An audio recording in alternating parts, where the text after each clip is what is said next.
stay tuned. You never know when we are coming to your community, but always be ready for us because our cameras are roving. They're going round, and it's very possible that we might make a stop in your community to highlight the issues, the challenges, the problems, as well as the solutions, the innovations. Okay, it doesn't always have to be a bad item. It doesn't always have to be a bad issue. We'll be coming there and, maybe some community legend, some individual who's doing something remarkable in that community to help grow that community. We'll come and put a spotlight on that individual. So just stay tuned with us here on Breakfast Daily. But do remember that the show is interactive, all right? We'd like to hear your thoughts. We'd like to know what you're thinking about the various issues that we'll be discussing. So send us your thoughts, your contributions, your comments via WhatsApp number on your screens. You can join us on our socials. We're streaming live on Facebook as well as YouTube. And we invite you to join us. Drop a comment in the comment section. Drop a comment in the live chat box. We're live on Facebook. We're live on YouTube. But we're very engaging on X, formerly known as Twitter. You can join us on Instagram, IG, and you can enjoy some exclusive video content from Channel 1 TV on TikTok as well. All right, so good morning once again, and let's help you to be a better Ghanaian. Let's help you to be a patriotic Ghanaian. And we're saying that don't just talk patriotism, taste patriotism. All right, so this morning we're pushing the Eat Ghana, Build Ghana campaign. Eat Ghana, Build Ghana. All right, let's push patriotism to different heights, to higher heights. And we're asking that you join us in eating made in Ghana rice, okay? Eat fresh, eat Ghana, build the future. Fresh from our farms to your plate. Fresh from our farms to your plate. All right? Let your meal make a difference. Choose Ghana first. Taste the effort. Taste Ghana. Taste the effort. Taste Ghana. Now, the beautiful thing about this campaign is that anytime you step into the market to get your groceries or your local supplies, whatever it is that you're thinking to go cook, make Ghana your priority. All right? Think Ghana first. Right? So here's the thing. When you're going to make a rice meal, go into the market and look for Ghana rice, because our farmers are committing hours of toil, hours of sweat to produce locally manufactured rice, locally grown rice. All right? When they do that, the millers, also Ghanaian, are also churning it into that fine rice, that long grain that you enjoy. So we're asking that you go into the market, you go and purchase or patronize made in Ghana rice. And together, you and I can help build the future for the next generation. When you buy Ghana rice, you are not only supporting the livelihood of a local farmer, but you're actually helping to strengthen the Ghana city. You're helping to build a local economy. You're helping that local farmer keep their child in school. Okay? That's what we're pushing this. So Eat Ghana, Build Ghana. Eat Ghana, Build Ghana. Now, the Eat Ghana, Build Ghana campaign is brought to you by 97.3 City FM and, of course, Channel 1 Television in partnership with Agri Impact Limited. Agri Impact Limited, the MasterCard Foundation, and the 24-hour economy, as well as the accelerated export development. Now that the bill has been signed into law, perhaps we'll get the authority very soon. So yeah, we'll be changing what we say on TV real soon. So I don't want to jump the gun, and I won't take the wind out of the sail of the authorities, but yeah, I want to say thank you to the 24-hour economy and accelerated export development. Thank you to the MasterCard Foundation. Thank you to Agri Impact Limited for being part of the Eat Ghana, Build Ghana campaign. So let's all go out there. Let's go eat some Ghana rice. You can use it for your rice water as breakfast. You can use it for your wache, your jollof, your plain rice, your angwamu. And maybe after 3-4 p.m. you can do some omutio with your Ghana rice. You understand? Yeah. So Eat Ghana, Build Ghana. Let your meal make a difference. Choose Ghana first. Taste the effort. Taste Ghana. Taste the effort. Taste Ghana. Let your meal make a difference. choose Ghana first. All right, so that's about the Eat Ghana, Build Ghana campaign. And we hope that you all join this bandwagon so we can do this in support of Mother Ghana. Now talk about Ghana. Ghana is a very beautiful country. And you see, I keep saying that Accra is not Ghana or Ghana is not Accra. You need to travel the length and breadth of this country to experience the depth, the history, the stories, the culture, the tradition. And we're about to do that in the Heritage Month. All right? So from the 1st of March to the 31st of March, we've dedicated the entire month as our Heritage Month. And this Wednesday, the 25th of February, we're launching the Heritage Month. So the Heritage Month launch is on Wednesday, the 25th of February 2026. It's happening right here, Channel 1 TV Gardens. The time is 5:30 p.m. prompt. So 5:30 is not when you are leaving home or when you are leaving the office and setting off to come here. 5:30 is when we are starting here at Channel 1 TV. All right? So you should be here by 5:30 and then we all start the Heritage Month launch. Listen, it's going to be an exhibition of our culture, tradition, the way we live as a people. We're going to enjoy some beautiful traditional dances, some local music, indigenous Ghanaian music, music of Ghanaian origin. All right? It's happening on Wednesday, the 25th of February 2026. However, it is an invitation-only event. Invitation-only event. Now, the entire month is going to be full of activities, right? So we'll start off with our on-air series. We'll be rolling out a number of episodes talking about our history, Ghanaians worth celebrating, Ghanaians worth mentioning, places worth visiting, our music, and of course the stories behind the music. So there will be a number of activities on air. However, we'll have some outdoor events as well. And talking about outdoor events, we're starting the month with the Heritage Caravan.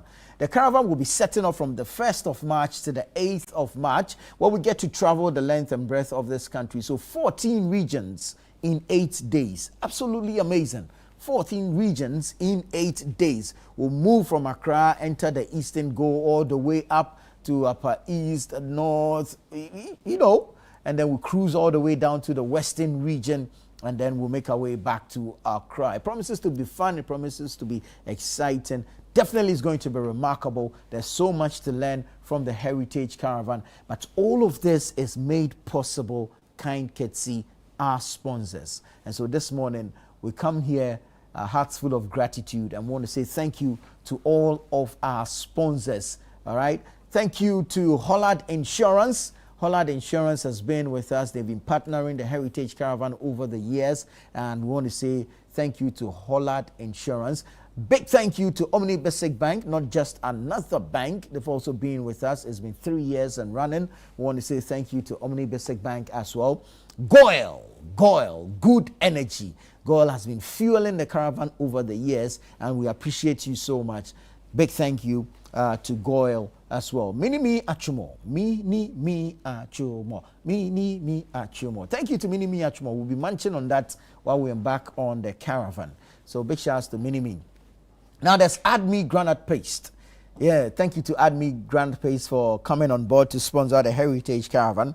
So while we are spreading some in our slices of bread, we'll be using some for the Nkatinkwang that we'll be chopping with the Mutio later in the evening. So yeah, thank you so much to AdMe. Gino, of course, when you're doing the Nkatinkwang, you need some tomato paste, some tomato puree in that Nkatinkwang. But Gino is here. Gino is brought to us by GB Foods. I want to say thank you to GB Foods for coming on board with Gino. GB Foods is here again, and this time they have the Didi Shito.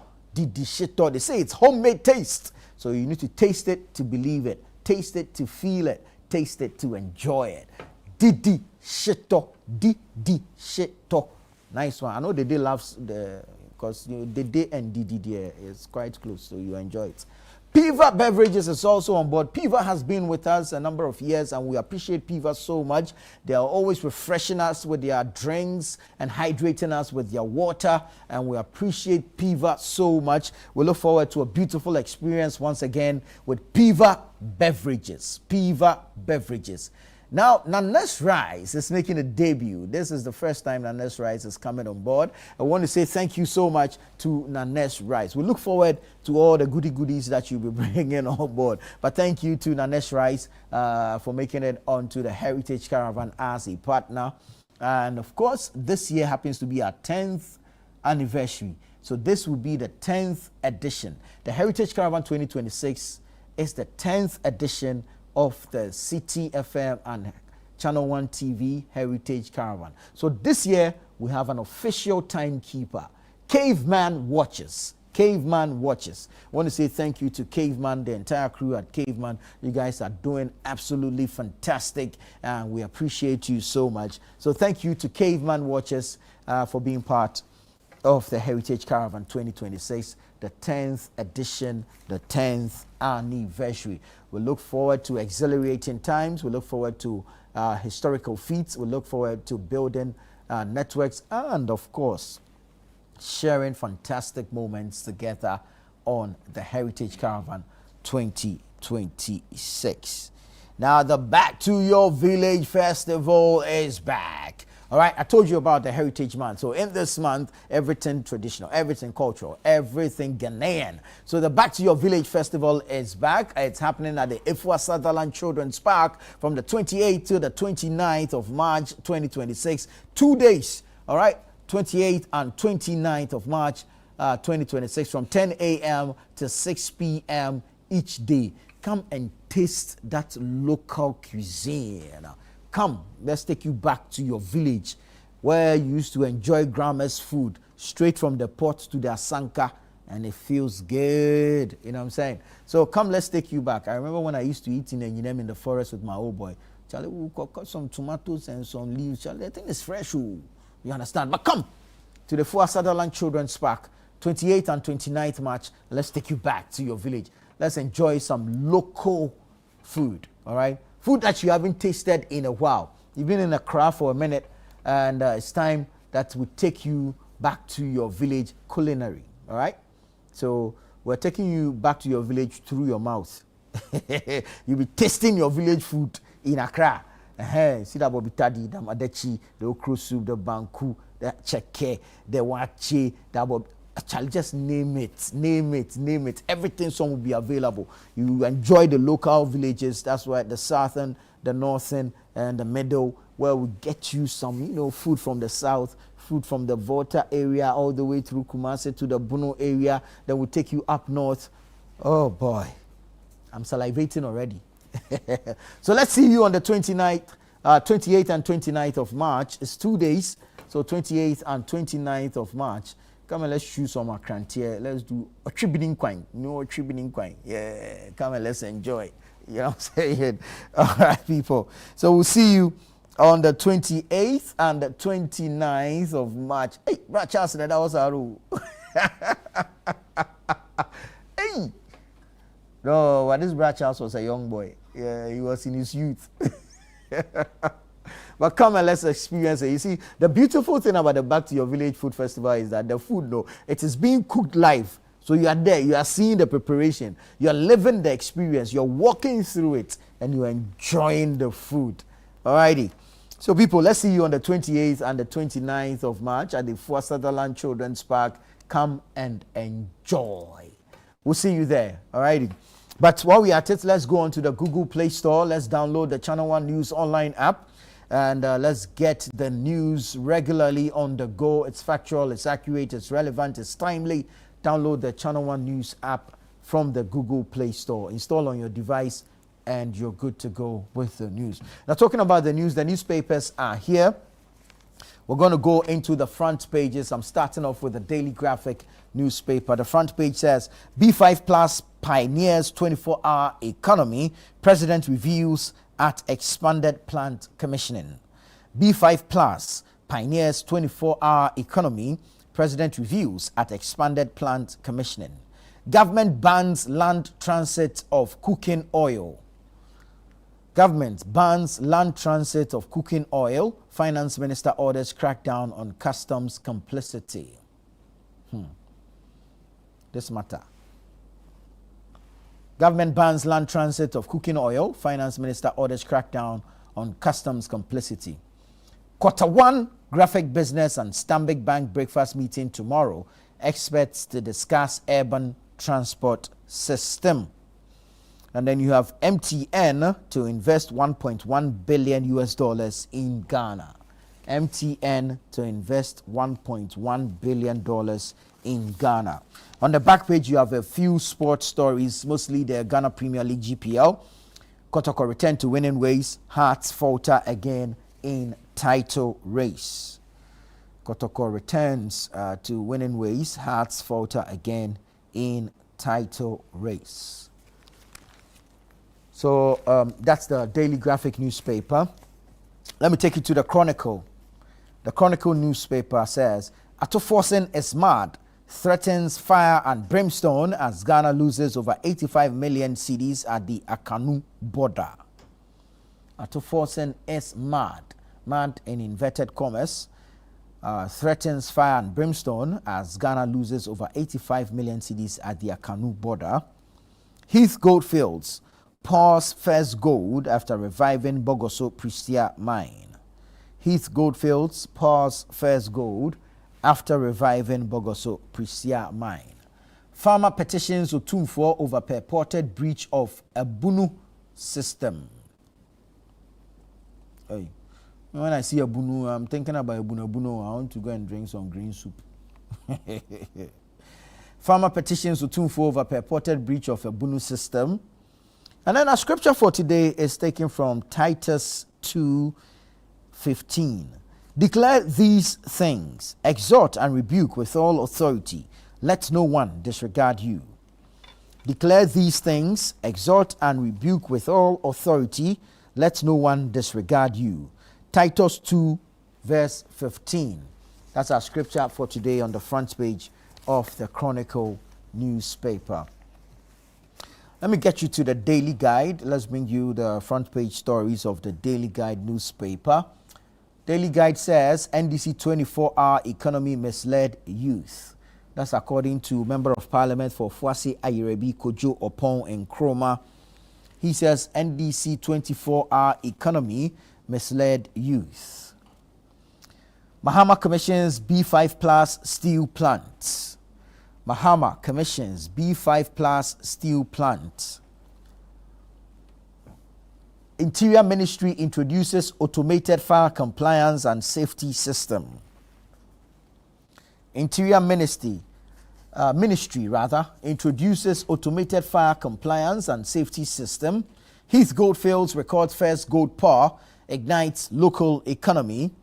Garmanche discharge from UGMC after car crash. Garmanche discharge from UGMC after car crash. We know that the president visited him over the weekend. We're glad to hear, happy to hear that he's okay and has been discharged. So that's the Daily Guide newspaper for this morning. The News Center says $1.1 billion to be invested in Ghana's network expansion in 3 years. MTN Group CEO. 24-hour economy bill won't deliver youth jobs. That's according to Opon Nkrumah. No tracks missing in transit diversion reports. ICOM's integrated customs management system. Speaking there, angry cocoa farmers converge on Cocoa Board headquarters.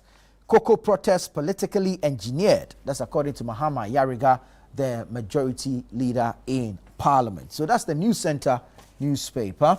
Let me take you to the Herald. Larry Dogbe is the Herald newspaper. Customs officers aided criminal-minded importer to dodge 82 million cedis tax. Finance Minister bears teeth. Customs officers aided criminal-minded importer to dodge 82 million cedis tax. Finance Minister bears teeth. Dubai declines jurisdiction in Kevin Ochere's $94 million fraud case. 10 spotlight on Ghana's Iyoko and CID. Dubai declines jurisdiction in Kevin Ochere's $94 million fraud case. 10 spotlights on Ghana's Iyoko CID. Afenyo Makin labels 24-hour economy more slogan than policy for jobs. Questions delivery on Women's Bank cocoa price pledge. NPA urges calm as it debunks LPG shortage claims. And then Ghana Burkina Faso renew security ties after years of dormancy. So that's the Heritage, the Herald newspaper. The Herald newspaper. The custodian says government celebrates but our families mourn. Farmers protest killer cocoa producer price cut. Government celebrates but our families mourn. Farmers protest killer cocoa producer price cut. Savelugu MP distributes free water to constituents amidst crisis. Minority exposes NDC 24-hour economic gimmicks. Prudential Bank MasterCard collaborate to support SMEs. Government bans land transit of cooking oil. Students prefer multi-faith schools. That's according to a research on the front page of the custodian.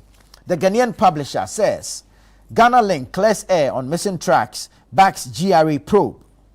Cocoa farmers face severe hardship. Catholic bishops tell Mahama. Kojo Pong Nkrumah blasts government over 24-hour gimmicks. Mahama commissions B5 plus steel plant. And NPP announces internal elections. So that's the Ghanaian publisher. The B&FT, Business and Financial Times. Business and Financial Times says, tomato crisis, broken downs, farmers' plight, traders' nightmare. Tomato crisis, broken dams, farmers' plight, traders' nightmare. When you go on the stock markets, the paper is reporting that GSE reinforces guardrails to limit price engineering. All 6 missing tracks located in 85 million CD transit case. Agri Impact Group founder is chairman of CSIR-CRI board. MTN elevates major subsidiary as investment surge. And then you get a few features also in the B&FT. Now I'm going to take you online real quick, real snappy, and bring you some stories from our web portals. I'll start off with channel1newsonline.com. Government must change strategy in anti-galamsey fight. That's according to Arocha Ghana. Government must change strategy in anti-galamsey fight. That's Arocha Ghana speaking. Headmaster appeals for help as Triapiase SHS faces infrastructure crisis. Pong Katamanso Zenu Atadika residents battle 2-month water crisis. And then Ghana's poverty policies treat symptoms, not causes. That's according to a professor from the Kwame Nkrumah University of Science and Technology. NIB donates 1 million cedis to support military housing project. NIB donates 1 million cedis to support military housing project. Hey, is this the NIB we know? NIB. Okay. We can only wish them well. Gamanche discharged from UGMC after Uti Road accident. Woman found dead at Joje. Police launch investigation. Africa must unite to counter terrorism in Burkina Faso. That's Thomas Anaba, a member of parliament speaking there. Crackdown on authoritarianism, Okoboy to ECOWAS. 6 children escape as fire destroys Saboba Hospital ward. Government to translate maths, science materials into Ghanaian languages. That's Clement Apak, Deputy Minister for Education speaking there.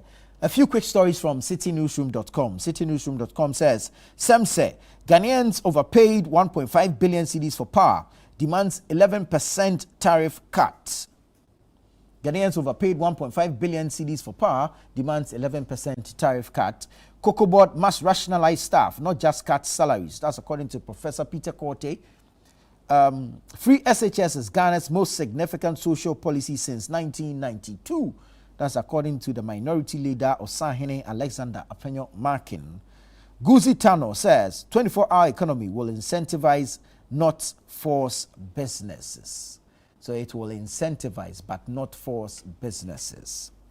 Ghana now 8th richest in Africa under Mahama's leadership. That's according to Rashid Pelpo, Minister for Labour and Employment. Public-private partnership key to revival of garment industry. That's the Central Tongue MP. That's Alexander Roosevelt. And then Suhum records decline in adolescent pregnancies amid targeted interventions. So you get details of these stories when you go online.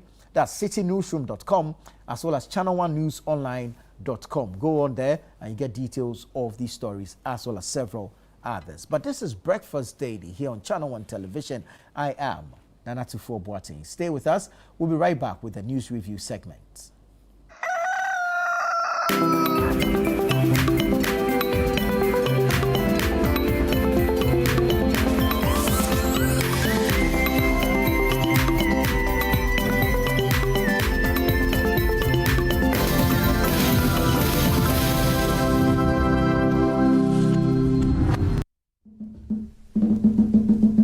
Go Ghana. This much, we don't just remember where we're from, we celebrate who we are.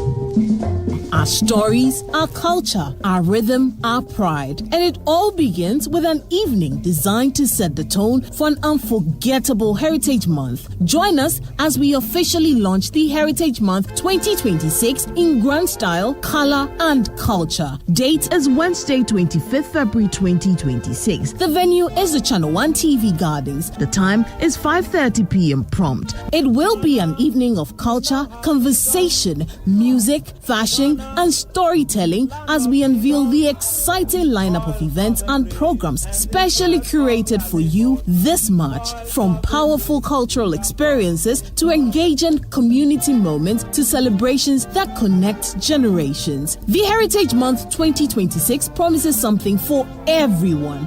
This is more than a lunch. It's a gathering of cultural lovers, a meeting of tradition and modern expression, a night that sets the heartbeat for the month ahead. The Heritage Month Launch 2026. We will see you there. This event is strictly by invitation.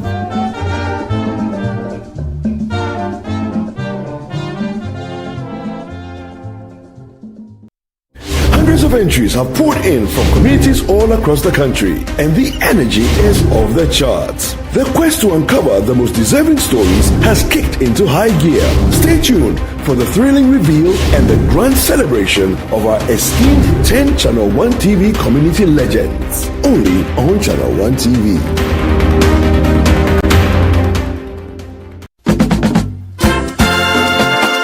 Feel the energy and reconnect with your roots this March at the Back to Your Village Food Festival 2026. Join us for a celebration of Ghanaian culture and cuisine from all across the country. Northern, Akan, and Southern villages will all be represented. It's more than just food. It's about culture, family, and memories that last a lifetime. Let's come together this March to discover the flavors that make us who we are. The date is 28th and 29th of March 2026. Venue is the A4 Sutherland Children's Park. The time is 10 a.m. through till 6 p.m. each day. Interested vendors can register by calling 0205-973-973. The Back to Your Village Food Festival is powered by Channel 1 TV with support from 97.3 City FM.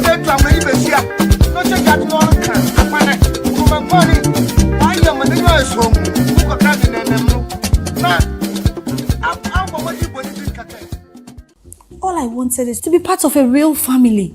I thought you were kind.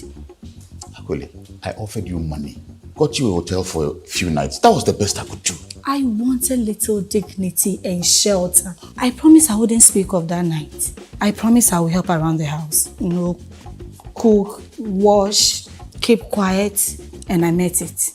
You make it sound so simple. It was simple until you made it complicated. Akole pregnant. For you?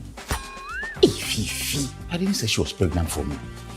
All I said was she was pregnant. She said you know who the father of that child is. And we both know what that means. Any problem? No, Your Highness. Good. Then continue your royal duty with gratitude. Permission to resign. Denied. The Blankstons, coming soon on Channel 1 TV. The vibe is too much.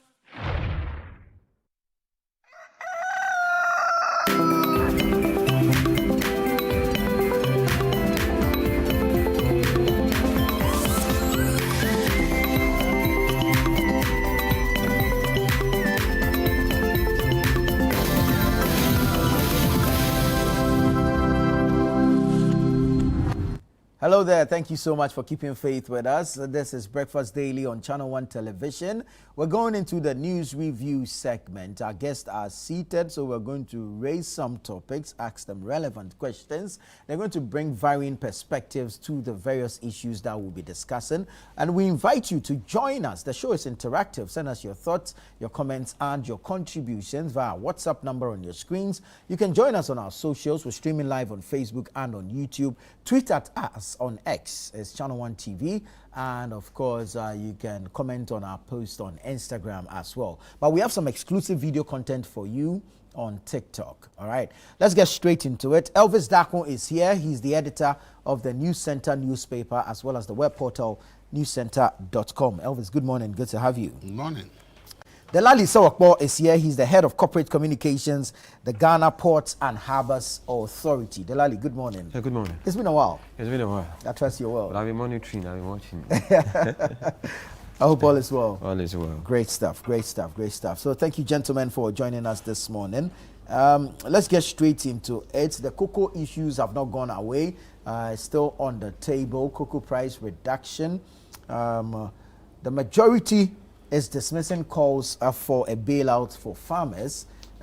We had a press conference from Isaac Adongo over the past week, dismissing calls by the minority for a bailout for farmers. The majority leader himself has said that cocoa politics won't help anyone and that the farmers value the reforms that the government has announced. So let me start off with Delali on these cocoa issues and pick your thoughts real quick. At the end of the day, the farmers want to be paid.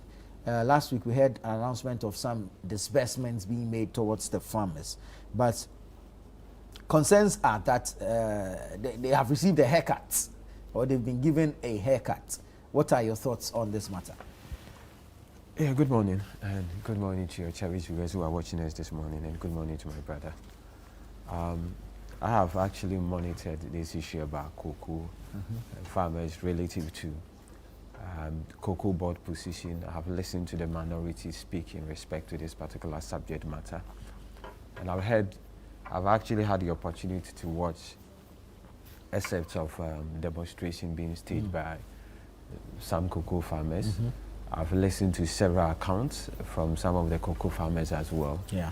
Some have the view that they want to applaud the government with respect to the position the government have taken. Others have also of the view that they think the government is not doing enough. For me, one central point is simple. I have always believed in President John Dramani Mahama. Just like we witnessed with respect to the energy situation when we assumed power, 7th January 2025. When President Mahama addressed the nation and make a categorical statement, typically of him, he doesn't intend to basically shift blames or apportion blames or more or less look at it from a certain political angle or spectacle. As a president, one of the things that he told the good people of this country is to fix whatever challenges that he's being confronted with.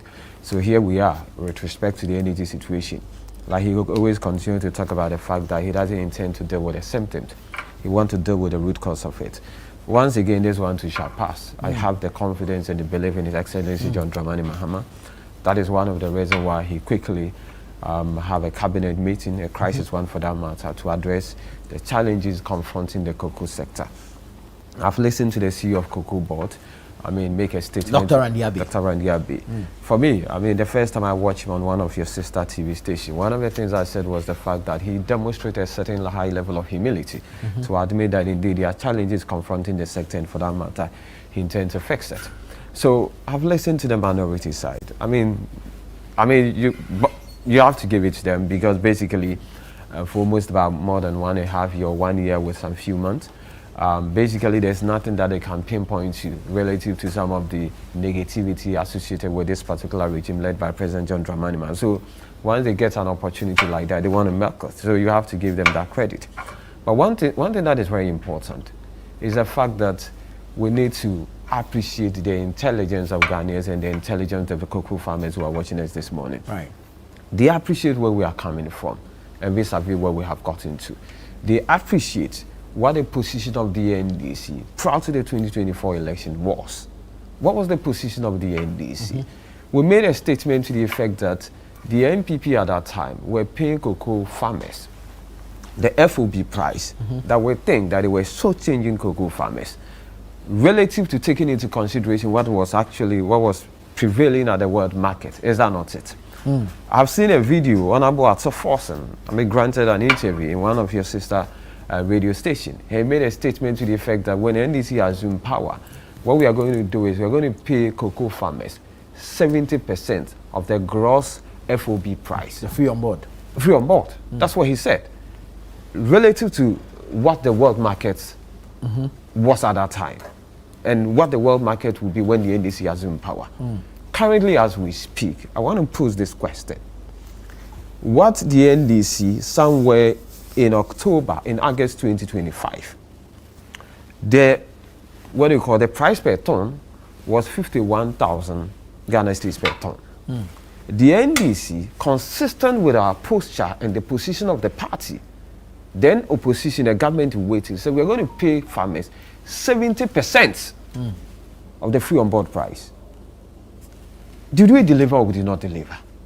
You did. We did. However, on the promise of 6,000, you didn't. No, so what I'm actually saying is this. The promise of the 6,000, at that time, what was the FOB, what was the world market price?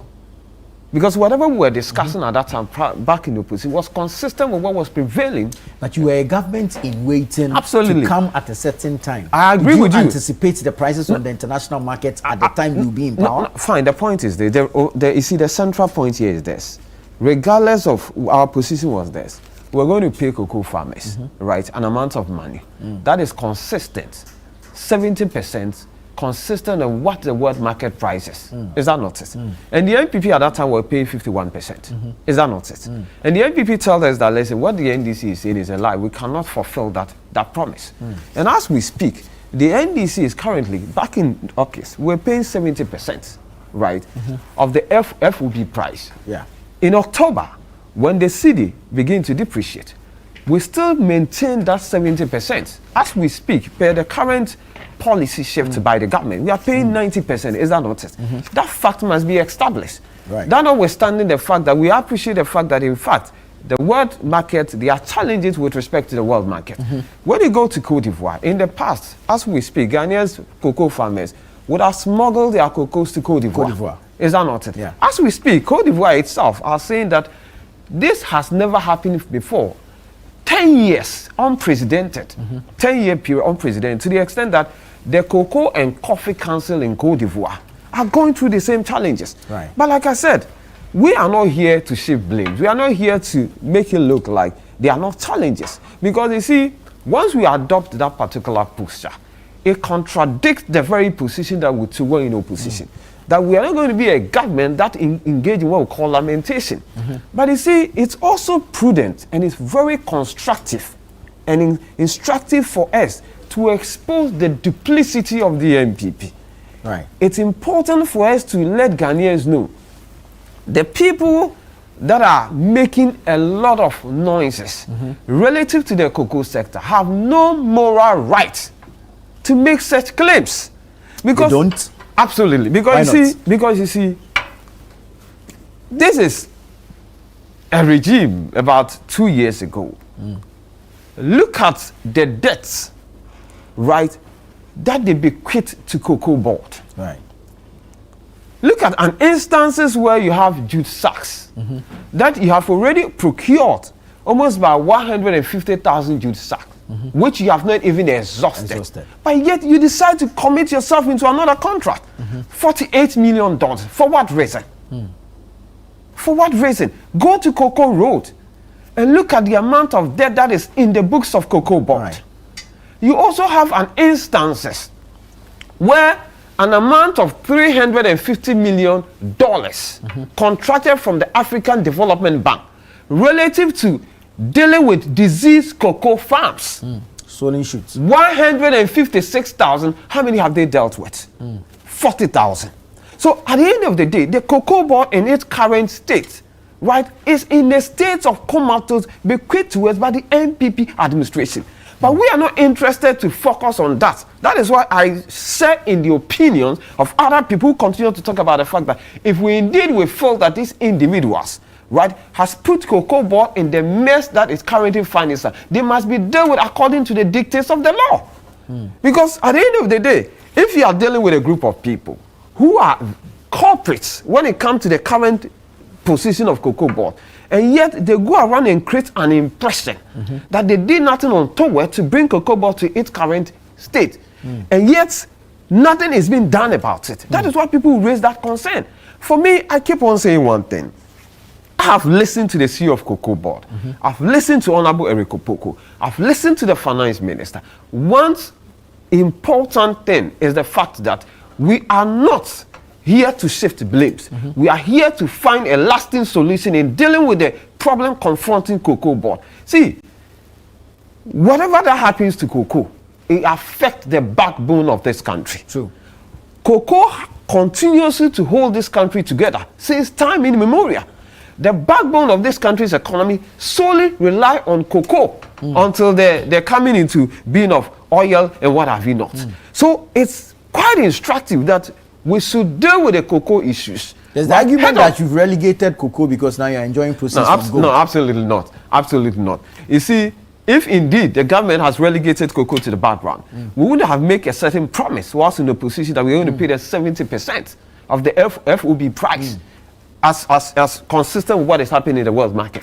That tells you the importance that we attach when it comes to cocoa farming. Very well. Do you understand? That tells you the importance. It's what, see, NDC, in the era of the NDC, we're giving cocoa farmers free for the fertilizer. It tells you the importance that we attach to cocoa farmers. He also talked to you about the fact that for the mere fact that the president summoned all his cabinet ministers in a meeting to discuss about this problem confronting what we call cocoa board and cocoa farming. It tells you what you call the seriousness that the president attached to cocoa farmers.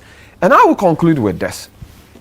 You see, the NPP, for me, they have not really changed when it comes to their strategy. The very strategy that handed over the heaviest defeat under the Fourth Republic, they've not learned from it.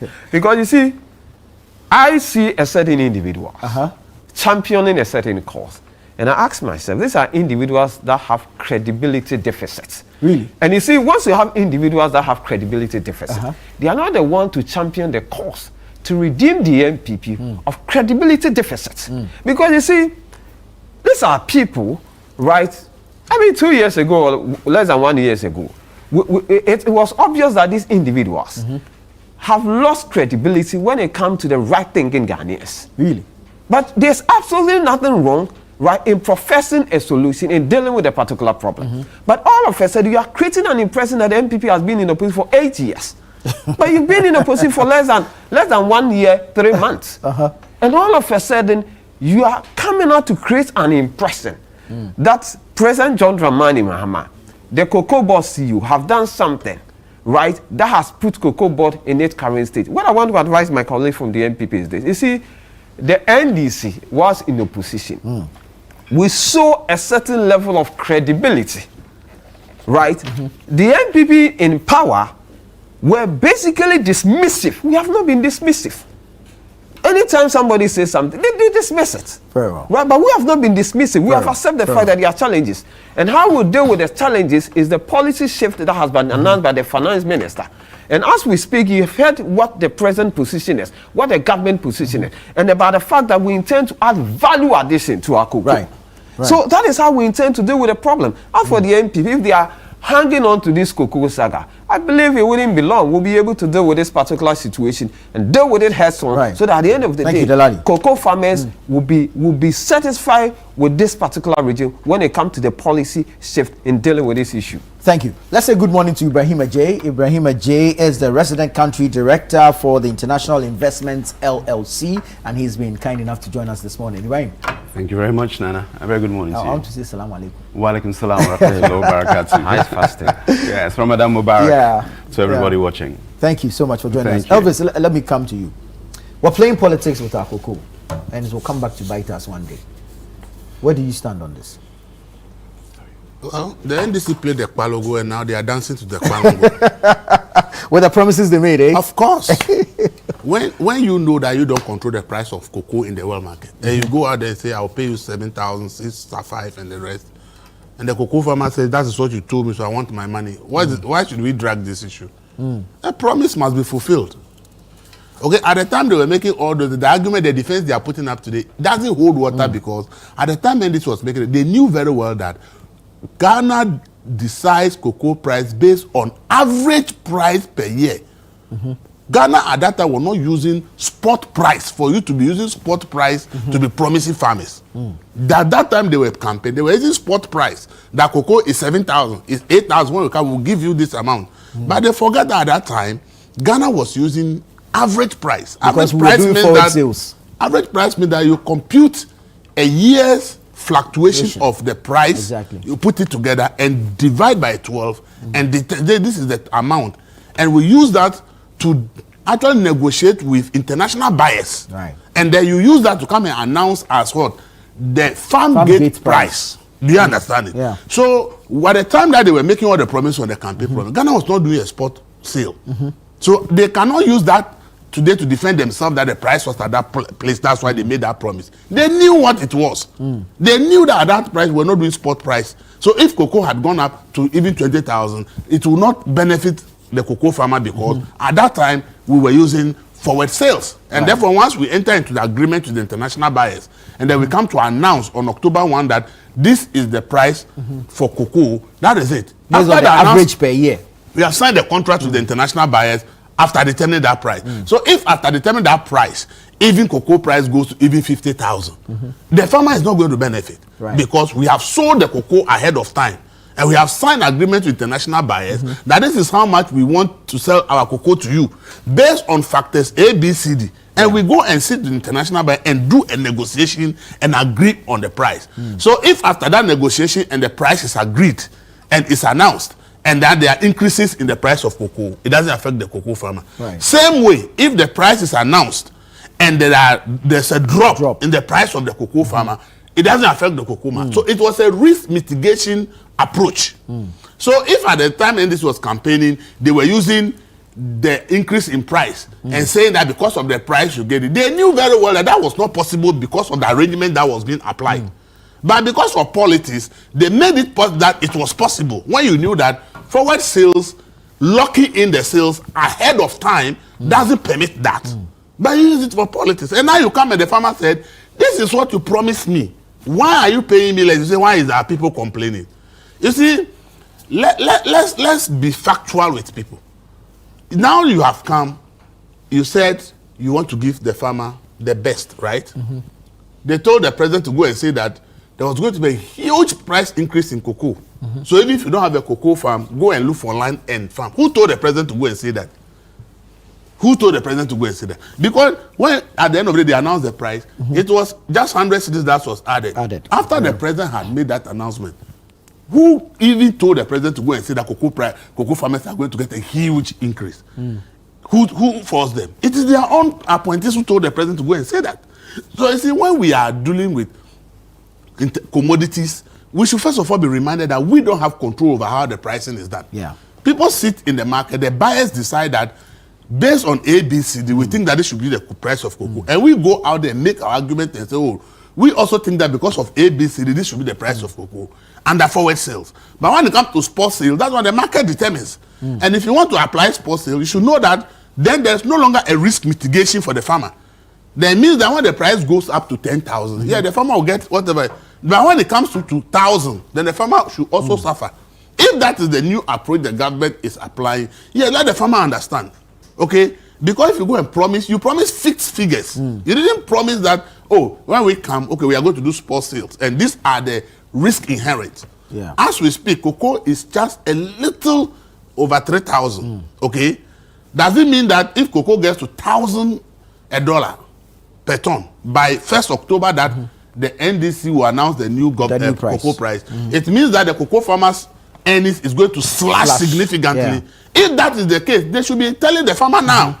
That's if they are doing spot sales. Yes, that if we have adopted spot sale, so you are going to take the risk. So the 70% we have given you, if the cocoa price go to $1,000, we are giving you only 70% of that amount. So that the farmer will be clear in his or her mind that, okay, the arrangement of forward sales to the last government is over. Now the new government is saying it's going to be spot sales. But if it's also going to be spot sales, then they should let the farmer know that if today the LBC comes to your office to come and buy cocoa, check the world price of cocoa. Right. And then let the LBC pay you 70%. There will no longer be any farm gate price. There will no longer be any fixed price for cocoa per bag. It will be dependent on the world market price. So if yesterday the world market price was 2,000, when the buyer comes, check the world market price, let the buyer give you 70% of the 2,000. If it is 10,000 tomorrow and the buyer comes to buy, let the buyer give you 70% of the same amount, so that there will no longer be any farm gate price. So it looks like we're changing the trading formula. Exactly, just like we have done to fuel. Okay, NPA used to control the pricing. At one point we say no, we are doing full deregulation. So and no government subsidy. So now no risk mitigation, because subsidy was a risk mitigation. So we say no longer risk mitigation. So now we want to pay the full cost of the price. So I think that we've put some price floor there. Even with that, the past 3 days, people were complaining that from 9.22, the following day they saw that it has changed to 10 point something. The following day it has changed to 11 point something. And they are like, say, what is happening? That is called a deregulated regime. There's no longer fixed price. Every day price can change, and whoever is buying must pay the change in price. So if that is what the new government wants to do, they must make it clear to the farmer. But they shouldn't confuse the farmer to think that there is some fixed price, a farm gate price, as if they are still doing what forward we call sales. The forward sales. And then when the price goes down there, then you want the farmer to take the... I think that there has to be a whole proper communication about it, because the farmer is used to an old system of forward sales, risk mitigation, fixed farm gate price. And if you're doing forward sales, then you should be able to absorb the shocks. And that is where I'm coming to. So you see, the reason that this price is a rip-off of the cocoa farmer is that, you see... You think it's a rip-off? A total rip-off, because Cocoa Board doesn't grow cocoa. Yes. It's farmers who grow cocoa, right? And then by law, we set up a regulator called Cocoa Board. And we say, regulate the cocoa sector. Then they go and sit down and say, oh, we have to be able to make some money off the cocoa farmer. Right. So they come up with their arrangements. The cocoa you have grown as a farmer, because you can't go and sell it on the international market on yourself. On your own. We, the Cocoa Board, that want to sell it on your behalf, we are saying that when you finish your cocoa, we will only give you 70% of the price, and we take Cocoa Board to keep the rest. The rest that we are keeping, we are using it maybe to buy juice sacks to package the cocoa, transportation from your community to the port. The companies that are coming to buy it from you, their fees are all part of that. And then we will also promise you either we are doing a free cocoa fertilizer and free chemicals, or we are doing a subsidized fertilizer. Then they came up with their own schemes of what they think as Cocoa Board they want to do for cocoa farmer. And because of the things they think they will go to do for the cocoa farmer, they have decided to keep at the minimum they take each year is 30% from the farmer. So the farmer produces his cocoa, and then the Cocoa Board by law just take 30% of the money. So if you have been shortchanging the farmer 30% minimum every year, why is it that if there is a year that the price has gone, that you want the cocoa farmer to suffer? Why is the 30%? What do you use the money for? Because you don't grow the cocoa, you are just a regulator. So on what basis you have been skipping 30% or more of the cocoa farmers' money for all these years, more than 100 years? You have been keeping the money to yourself. So you are saying that every year when you keep you chop all the money. You don't have any savings, no risk mitigation for the farmer. Run our operations. Which operations? Operations of Cocoa Board, like you mentioned. This is why it's a rip-off. Every close produces 2 or 3 times what we produce. Their total staff of their cocoa regulator is not up to 3,000. Ghana's Cocoa Board has 10,200 workers. Senior staff alone, we are told, are 5,000. Please, are they managing the whole Ghana? A president, when a president comes, how many people does the president appoint? That one institution regulating one sector has over 10,000 workers. And over 5,000 are senior staff, because you have found free cocoa farmers their money, and you are feeding on it free. And now they slash their salaries. Did they tell you how much they are earning? If they should tell us how much they earn, so that when they tell us this, we know how much they are giving us. So you see, Cocoa Board has been taking cocoa farmers their money for over 100 years. So under no circumstances, and as I said, until 2024 ends and NDC decided they are going to do sports, which are yet to actually explain, the risk mitigation factor in the pricing using forward sales means that under no circumstances should the farmer get less. Very well. But now we are shortening the farmer, and then we are saying that the farmer shouldn't complain. Please, let's understand that I am not a cocoa farmer. I always say it. When the DEP happened, I told people it's a painful experience. By me, I didn't feel the pain because I didn't hold any bond. I'm not a cocoa farmer. So I will weep for them. But the real pain, in terms of their personal economy, I can't feel it because I don't have a cocoa bags to sell. Right. Somebody has 100 bags of cocoa. You have promised him that you are going to give him 3,600. Okay? Times 100 is what? 360,000. Yeah. That's what the person expects. Now you come and say, no, I can't pay 3,600, so now I'm going to 2,500.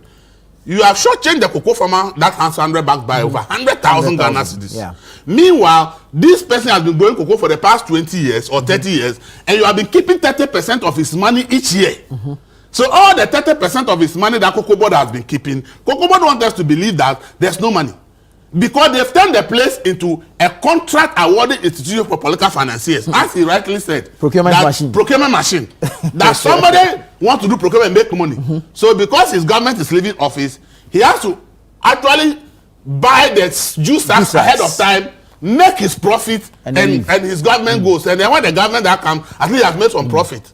And that's where the big problem is. That is the problem. So see, all the problem, look, nobody should deceive anybody. There's nothing that has changed at Cocoa Board from what the problem Randy and co are telling us. In 2017, when MPP took office, they listed same problems from cocoa roast to 1.8 billion taken and 60% of the cocoa purchased. The money is finished. Even after NDC lost election 26 December, they went to withdraw remaining $300 million in the Cocoa Board account to pay contractors so that they know that MPP can come and find money and pay.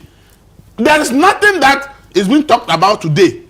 And this left huge debt at Cocoa Board. There's nothing that Rand is complaining about today or Cocoa Board is that was not there before MPP took office. But the debt has been tripled in a short period. It was not created by the Mahama government in 2015. This is how we have managed Cocoa Board. It's an institution where people have seen that they just have to use it to make money.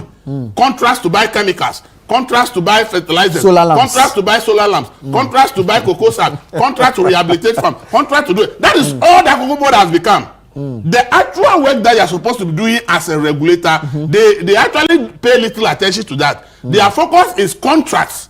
People want to take contracts and make money because there's a huge amount of cocoa farmers' money that is lodged at Cocoa Board. Cocoa Board doesn't produce cocoa. Why is it keeping cocoa farmers their money? You are a regulator to make sure that the sector is properly regulated. And then, look, we have to be very careful. And land on this one. President Mahama. The position is being advised to take. It should be very careful, because see, if the NDC is not careful, cocoa alone may send them to opposition. Do you know why? There are 1 million people who are directly involved in cocoa farming. True. And those who rely on cocoa for a living are more than 3 million. With the current situation where the world buyers now know that Ghana and Cote d'Ivoire have a lot of cocoa in there. There is a slump. What will happen is that they will make sure that they bring down the price. So in the next 1 or 2 cocoa seasons, the prices may drop. It's not going to be likely that cocoa price is going to go up. So if you are going to apply spot sales, what you are directly telling the cocoa farmer is that for the next 1 or 2 years, they should be ready for massive slash in what they get from their produce. And I think that will cause serious problems for the cocoa farmers, and it will cause serious problems for the NDC. True. They can do spot sale, but my advice to them will be that for now, they should revert to forward sales, give the farmers some guarantee sales, and then when the slump is dealt with, and now we know that the market has become a bit stable, and we are sure that prices can now be going up small, then they can decide to apply forward sales, which the spot sale, which will now benefit both the government and the farmer. But in an era where it is clear, it is clear that cocoa prices are likely to go down more, and you are adopting spot sales, you are going to make the farmer poorer, and the farmer will be angry with you. And you yourself, by the time you realize that the farmer is angry with you, it may be too late for them. It's a free consultancy advice for them. Very well. Thank you. Ibrahim, how do we come out of this debacle? Between Ghana and Cote d'Ivoire, we are like the largest producers of cocoa. How come someone determines the price for us? How do we come out of this? Well, we started that process under President Akufo-Addo together with Alassane Ouattara, making sure that both Cote d'Ivoire and Ghana work together to remove that, let's say, the mafia involvement within our pricing. So that process has already started. Right. Whether or not President Mahama will continue that relationship so that we can do that and then have like our own OPEC, oil producing, exporting countries, whereby the Arabs in the 70s now then controlled the pricing and left the Europeans and the Americans out of the mix. So it's for the President Mahama to continue working with His Excellency Alassane Ouattara to build on the relationship that President Akufo-Addo did, so that we can have our own, let's say, strength in determining the cocoa price worldwide.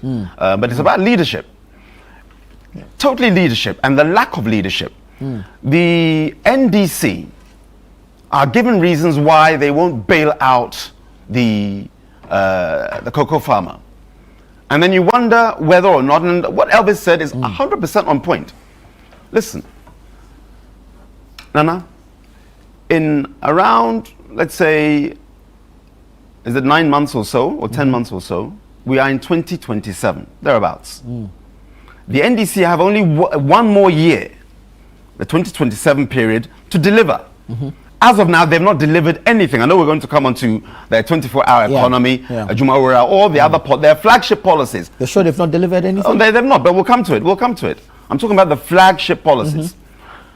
You have from January 1st, 2027, a year to deliver. Because anything you do in 2028 is cause 90.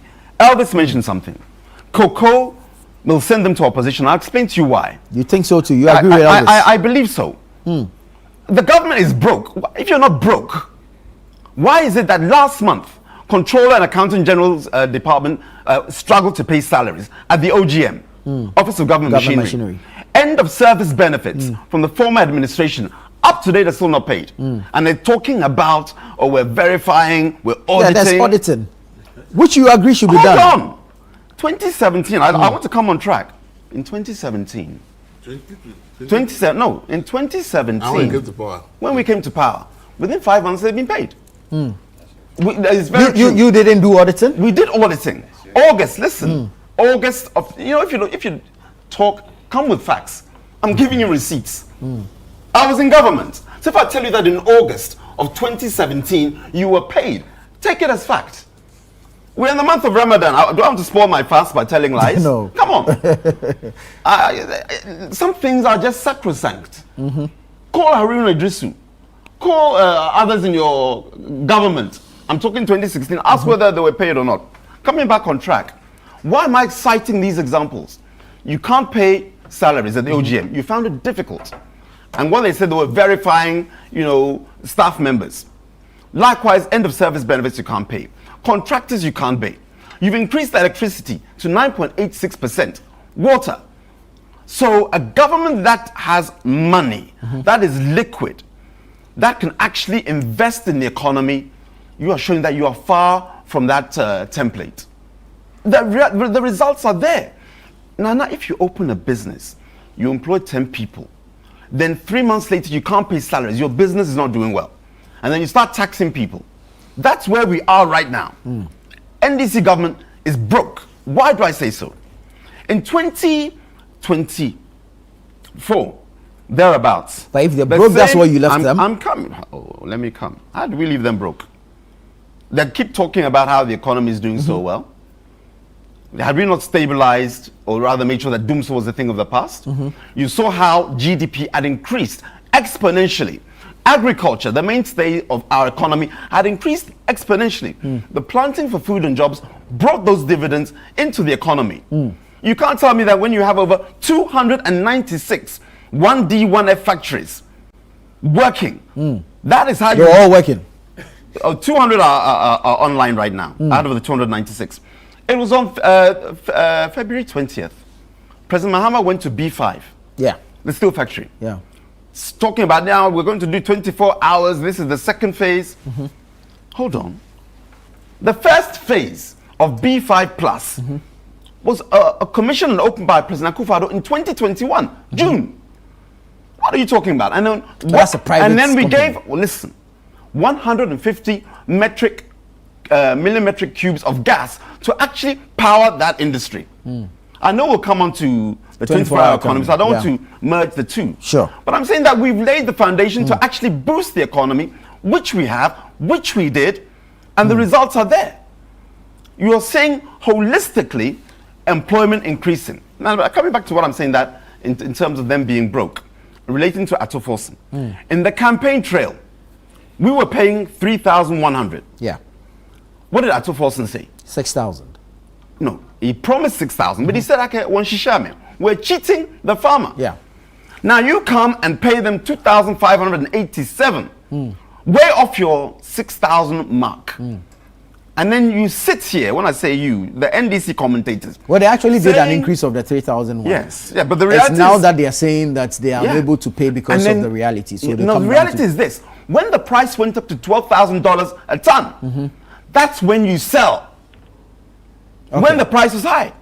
Elvis has just recounted. So we failed to sell when the prices went up. We hedged. Yes. We didn't even hedge.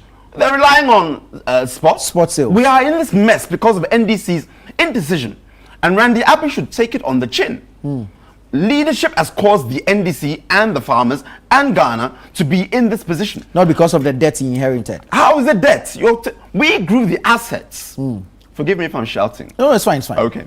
We grew the assets. We found cocoa assets at 7 billion Ghana in 2017. We grew those assets to 29 billion in 2024. Now, that's cocoa roads.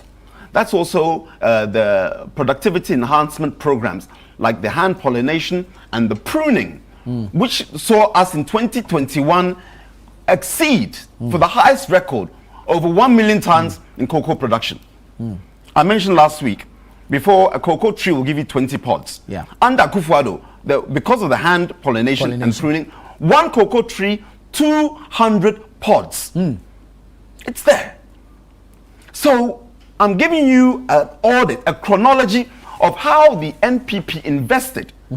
So why was it that when cocoa prices slashed, it crashed in 2017, 2018 by 40%, as I'm talking, Mr. Omepaumacho Ofane, Google. Yes, so you can come back to me. Prices crashed 2017-18, 40%. It went down from $3,000 to $1,900 per ton. When we entered, what did we do? How was it that we made sure that farmers were still paid 475 cedis per bag or 7,600 cedis per ton? How did we do it? We utilized the stabilization support fund. Right.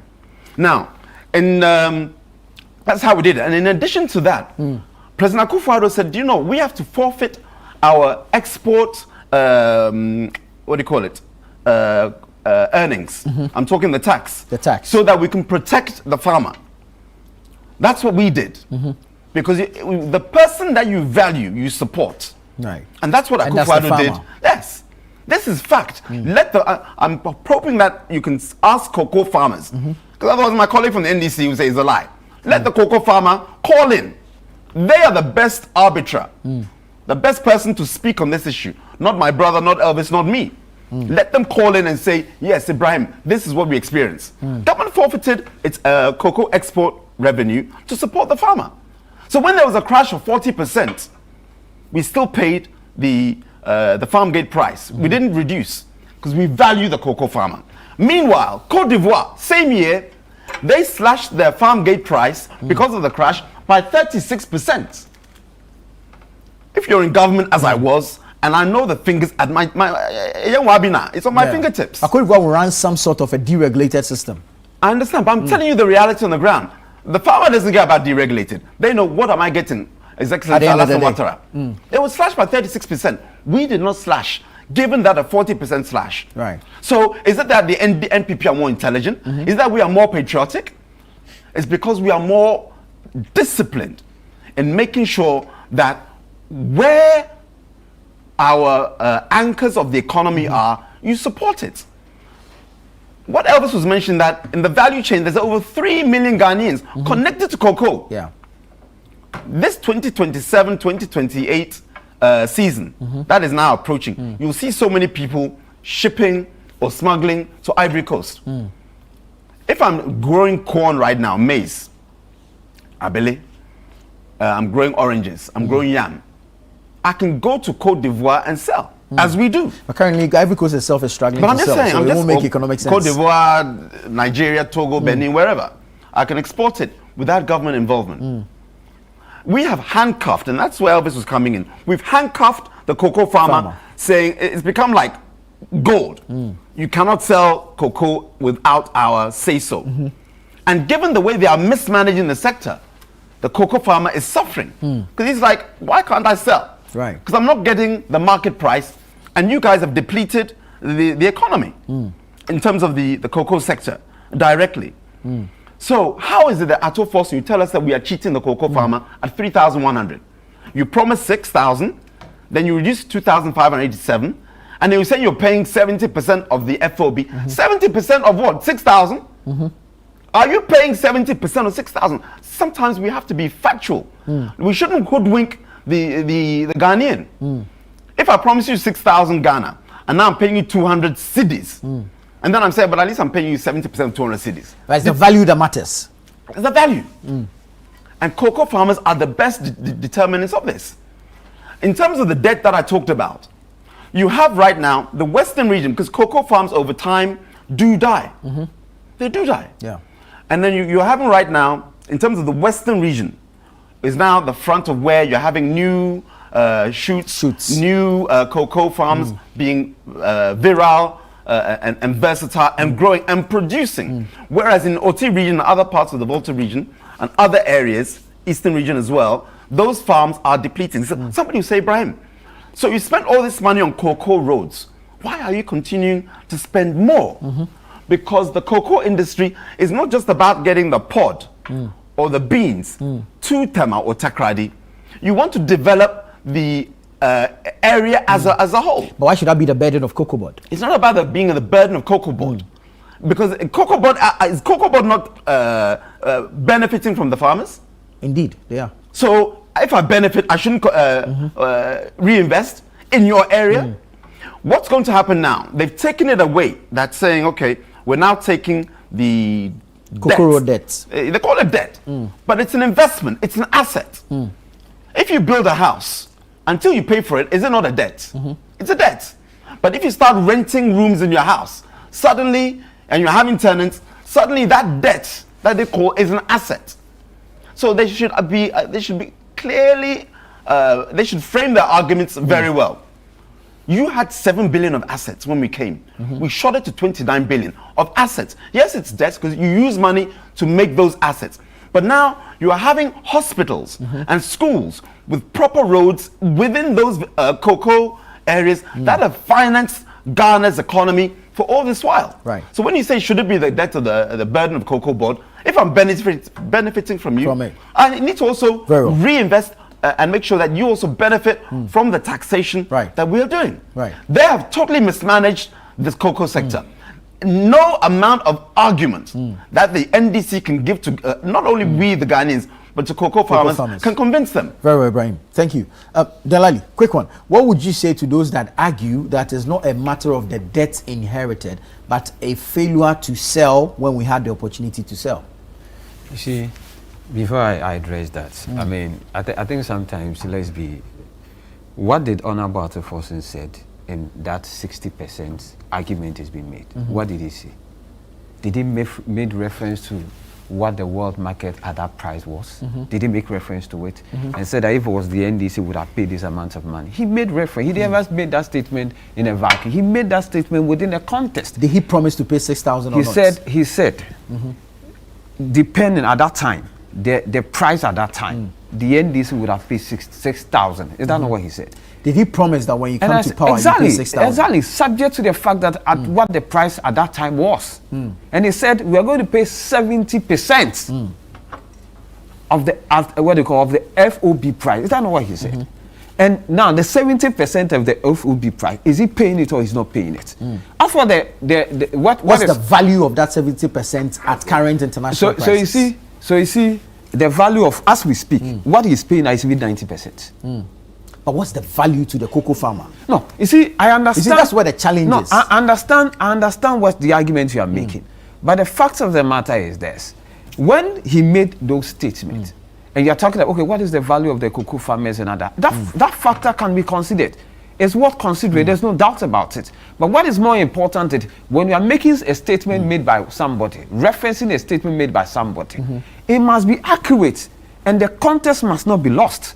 I mean, the issue about what is happening in Cote d'Ivoire with respect to what is currently happening with the cocoa farmers and whatever, it's something that will be addressed. I keep on saying, President John Dramani Mahama, knowing who he is, he's not going to shortchange cocoa farmers. I mean, for that thing must be put in in that proper perspective. President Mahama will never shortchange cocoa farmers. Well. We'll make sure that we'll be able to assist cocoa farmers to enjoy what is rightfully belong to them. But let me address this. You know, when my brother was speaking, he said during the 2017 where there was a crash. President Nana Dankwa Akufo-Addo has to fall on the stabilization fund. That is what we talk about visionary John Dramani Mahama. The stabilization fund was established by who? What do we fall on? What buffer do we fall on now? So why don't you fall on it now No, to absorb the shocks? They depleted it. Are you know where for they depleted it? But you have the contingency fund. No, hold on. The point is this. When you talk about the stabilization fund, and I keep on saying, where's the buffer? The buffer we have to, where's the buffer? There's no He's buffer. talking about the fact. He's talking about the fact that we've been able to the economy is not doing well. The DDP that you mess up Ghanaians. That almost about 900,000 Ghanaians were pushed into the poverty below the poverty line. The haircuts. The haircuts. Something that is so unprecedented. When we're even talking about it, you said you don't care about it. In fact, at a point in time, you were indifferent about it. We have not adopted the same posture. President John Dramani will not adopt that posture. That is the reason why President John Dramani wants to find a lasting solution in dealing with this particular problem. I understand what my brother said relative to the fact that if we decide to go on this particular approach in terms of deregulation and what have you, it might affect the farmer. It's what a conversation considering that at the end of the day, there must be a comprehensive, cocoa pricing regime to deal with all this problem that is confronting us. For instance, now we are aware of the fact that, listen, in spite of the fact that you may want to give farmers this amount of money, you must also bear in mind that there's a certain, a potential crisis, which you have no control over. All these factors must be taken into consideration. It's one of the reasons why President Mahama is saying that, it's time for us to engage in value addition to our cocoa, so that it doesn't become all the time we are exporting our cocoa beans to other countries. We have the environment for that value. That is what President Mahama. CPC currently is not even producing up to capacity. You see, that is one of the reasons why you must be deliberate about it. You must be intentional about it. And I believe that over the years, we think cocoa is all about farming, buy and sell. I think we have to move beyond that and make it look like cocoa is a serious enterprise that will put certain mechanisms in place to ensure that, listen, if it means by establishing factories closer to where these cocoa areas are, let's do it. Exactly. So that at the end of the day, we don't become all the time, we are the mercy, of the word price market. Exactly. And for me, that is very instructive. But you see, what is more important than my brother talk about the fact that cocoa road. I wanted him to specifically make reference, even in the Western region, where the CEO of Cocoa Board was coming from. He cannot point to one single road that the NPP can make reference to, that these are some of the cocoa roads that we started constructing, we started working on. They can't even point to one. They cannot even point to one. For me, the NDC, as a government led by President Mahama, will not engage in lamentation.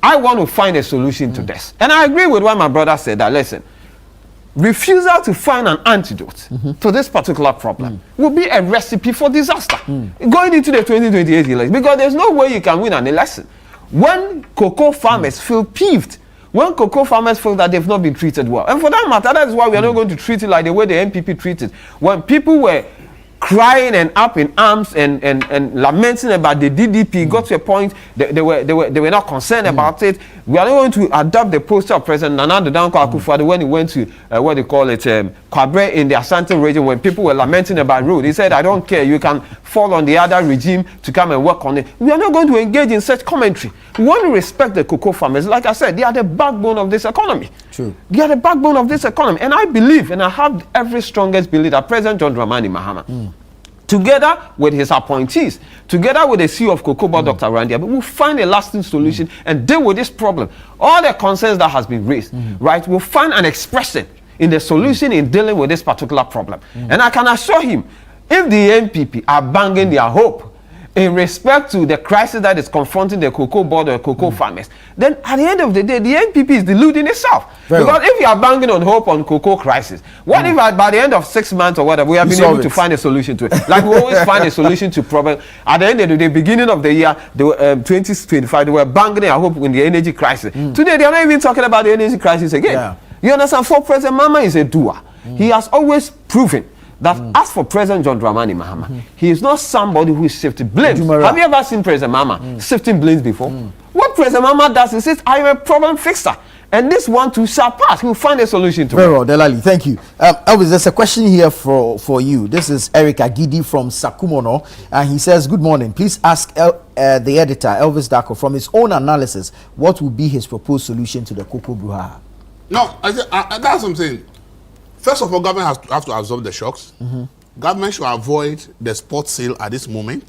You should go with risk mitigation because the problem is that this 1st October, I don't foresee an increase in cocoa price. I see a decrease.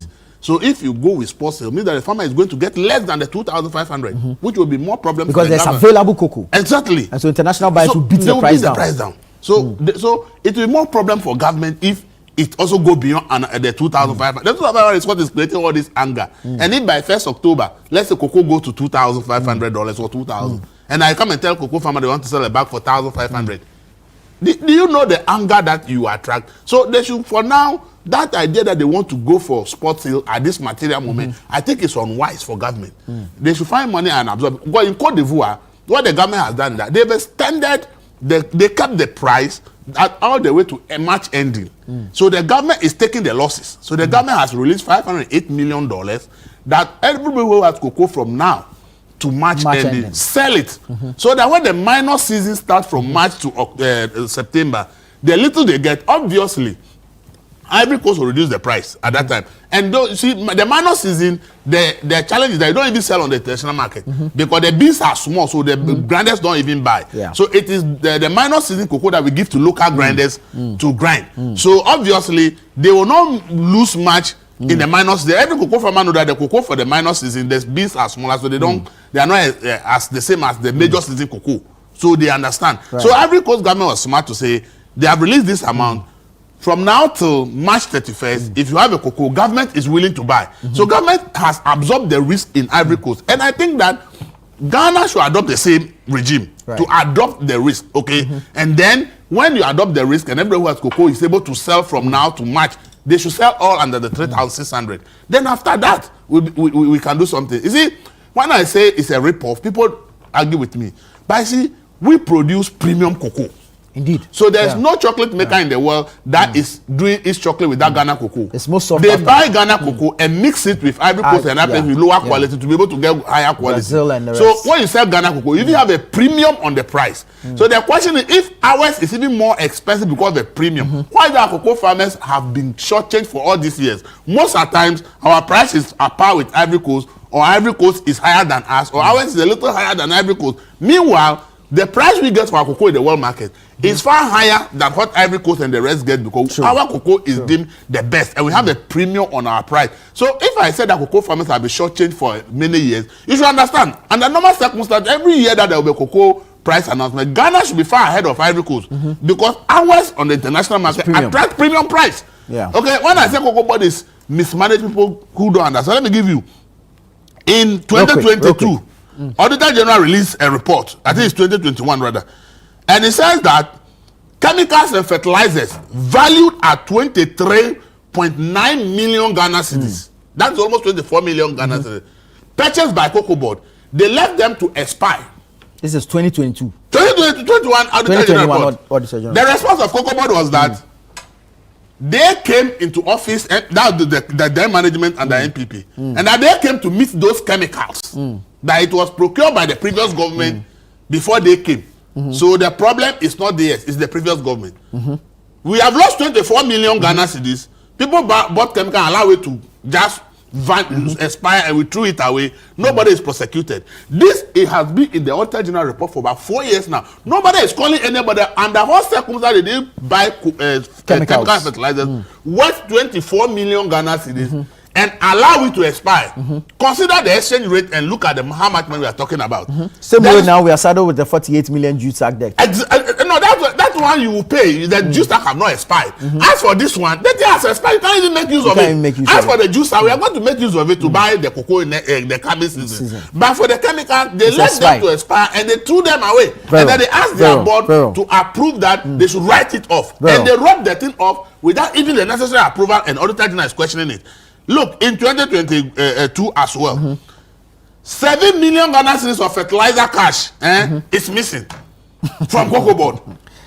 Fertilizer, they say they distribute to the farmers. The farmers have receipts to prove that they paid for the fertilizers, but the money cannot be found with Cocoa Board. Nobody has been held accountable as to how come 7 million Ghana cedis in 2022 vanished like that. So, if I tell you that Cocoa Board has become like a slush fund where cocoa farmers their money by law, we have just taken 30% or more of it, and people have just turned it to a center of awarding contracts. Do you know what Cocoa Board is doing called roads? It's because they are awarding contract to financiers. Because road is for road Ministry of Roads. Exactly. But the ministry doesn't have money. So Cocoa Board has plenty of money. Let me take a break here. Financiers. Let me take a break here. Has money? Why don't they give the money to the Ministry of Roads to do the roads? Why should it be done by the Cocoa Board? Thank you, Elvis. Let me take a break here, but there's a message for you. This one says the president should probably get Elvis on his advisory board for cocoa matters. He understands the dynamics. The next 3 cocoa seasons won't be easy for the government and cocoa farmers. And he says in Chi, Bomofo bebre or Chinso bebre. And his name is Kweku. Keep sending your comments, keep sending your messages in. I will take a break here. We'll come back and continue the conversation. We'll hear from Ibrahim and then we'll move on to other matters. This is Breakfast Daily on Channel 1 TV. Stay with us. We'll be right back.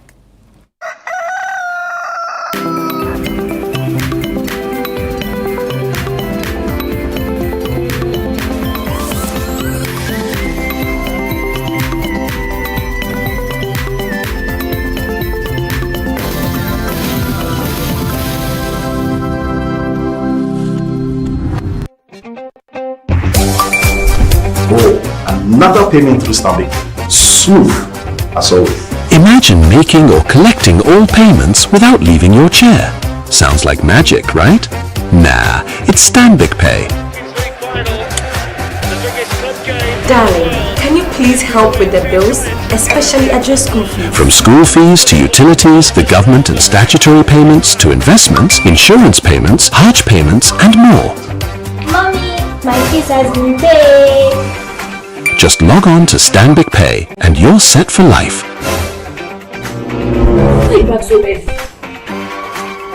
Please tell me everything has been paid. No Stanbic account, no queues, no stress, no last-minute panic. Cherish your time and live happier in safety and convenience. Visit stanbicbank.com.gh or call to get started. Why step out when you can shop at the comfort of your home? Franco Online has you covered. No stress, no queues. At Franco Online, you can shop all your original electronics and home appliances, from TVs, washing machine, refrigerators, air conditioners, to phones, accessories, laptops, and many more. It's free delivery within Accra and Kumasi. For your safety, Franco do not sell from random social media messages. Just call the numbers on your screen or visit the website at www.francotrading.com. You can also download the Franco Trading app on Google Play Store or Apple App Store. Franco Online, it's fast and reliable. Life is a celebration of moments. Big and small. The sun is scorching, I'm feeling the heat. With Piva Drink, every moment becomes a refreshing celebration. From the beach to your home, in every corner of your world, Piva Drink at a burst of refreshment. Give me Piva Pop too and tangerine.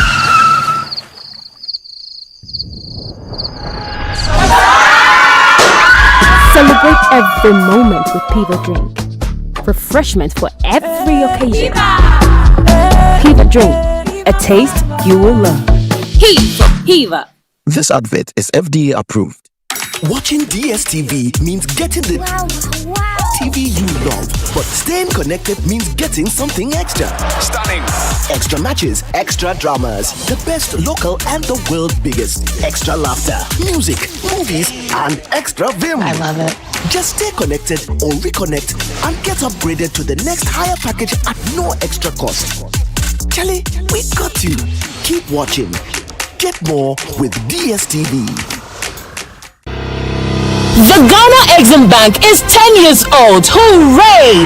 And to commemorate this milestone, the Ghana Exim Bank is hosting a two-day international conference on the theme, A Decade of Enabling Export Trade and Industrial Transformation, Resetting Gexim for the Next Frontier. The event takes place on the 25th to 26th of March at the Kempinski Hotel, Gold Coast City, 8 a.m. each day. President of the Republic, His Excellency John Dramani Mahama, will perform the official opening of the conference. Special guest and speaker, Honorable Elizabeth Ofosue-Jari, Minister for Trade, Agribusiness and Industry. Conference host is Honorable Sylvester Adina Mensah, Chief Executive of the Ghana Exim Bank. For inquiries, call 0208-541-480 or visit eximbankghana.com/conference to register. Media partners, Daily Graphic, Media General, The Multimedia Group, City FM, Radio Gold and Channel 1 TV. And knowledge partners include IFC and SME Finance Forum.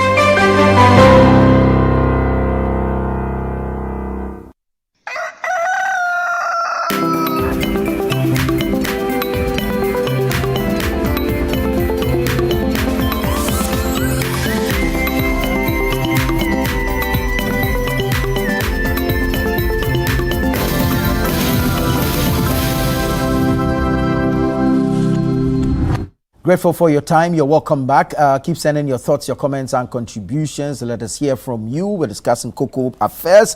Delali is here, Ibrahim is here, Elvis is here. Let me take a few of your messages and then I go to Ibrahim for his final submissions on this matter. This message says, good morning, Anatufo and your cherished viewers. I actually want to ask the MPP why they make cocoa look as if it is the only nationally cultivated product. Do they know how much 100 tubers of yam is bought today in the market? They should know and understand that the changes in the cocoa price form part of the nation's reset. Thank you. Hey. Boss. Can you imagine? He says somebody that suffering a price cut is part of reset. His name is supporting your party. Jabab Lempu Kenneth from Nanumba North sent that one in. Okay, I've read the one about you being on the advisory board for Cocoa Matters. This one, Alhaji Hamza from Pig Farm says, good morning, my brother. Nana, let me use this opportunity this morning to tell Elvis that his prayer for the NDC will never see the light of day.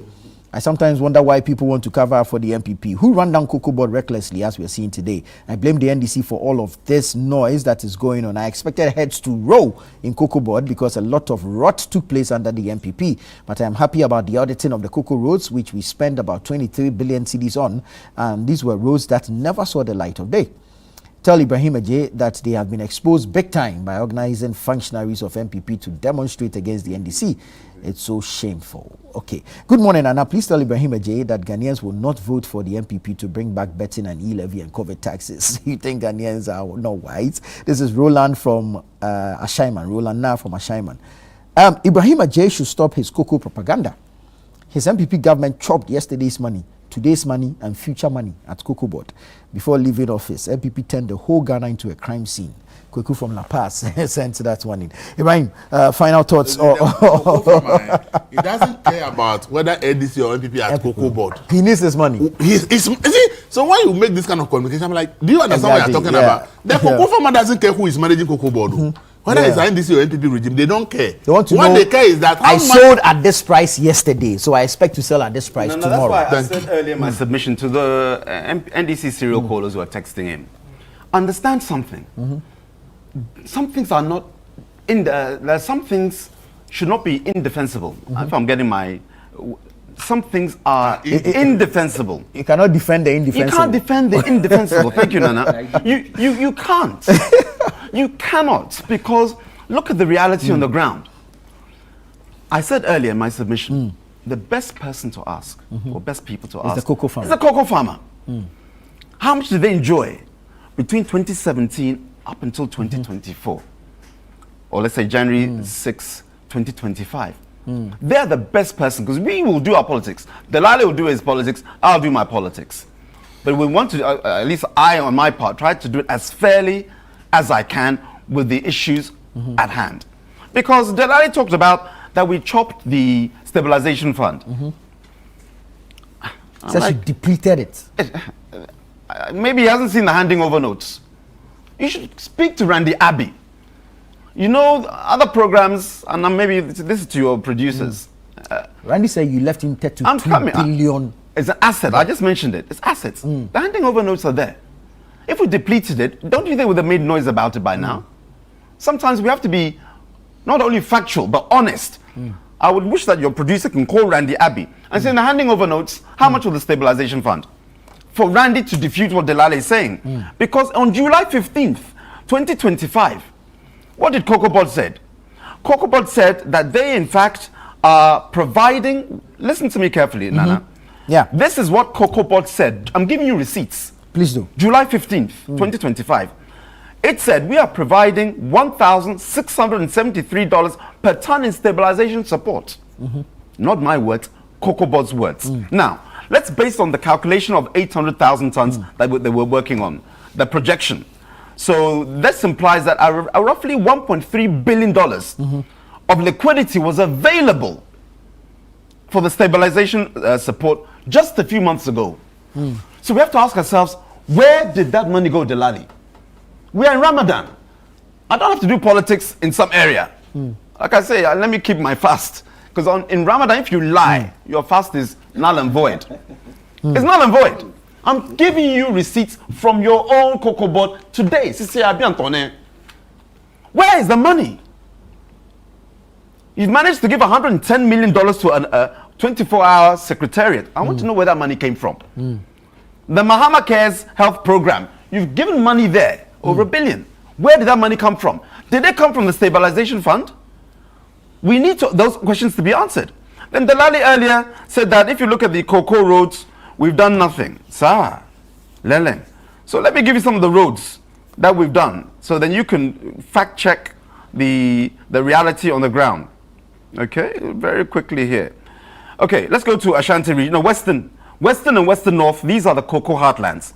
These are roads done, cocoa roads from 2017 to 2024. Benchema Adwafua Road, 38 kilometers. This is a critical strategic route in the Western North. Right. Okay, under MPP, under Akufo-Addo, it used to be a rugged track, bush road as we call it. Now it's a modern highway. Come to Adesu, Afransier, Ankwaso Road, 53.9 kilometers. Again, this is a major road connecting producing communities with 230-meter concrete bridges. Okay, I can go on and on. Let's go to Sefiyo also, town roads, lots 1 and 2. Upgrading and bituminous surfacing of the capital across board. Okay, let me come to Oti. I won't go on. Just a few. Those who are watching can also double check and say Ketakrachi, another 56-kilometer road, upgraded to bituminous surface. Let's now come to Fomanso Mamfe, phase 2, completed in 2021. Okay, I mean, and the roads go on and on and on. My problem is, why is there a ministry for roads and highways and cocoa? Because this is what happens. If you take it from the cocoa roads, the cocoa farmer will now compete with Tema and Accra for the money, and the cocoa farmer will lose. Right now, we started, of course, the expansion of the Tema motorway, 14 lanes, 7 going, 7 coming. MPP started it. Yeah. If there's any demand for resources, and somebody in Seshiyo also, or somewhere in Mampong, says we need, I'm talking, let's say the local MP, say we need maybe 50 million Ghana cedis to do this road.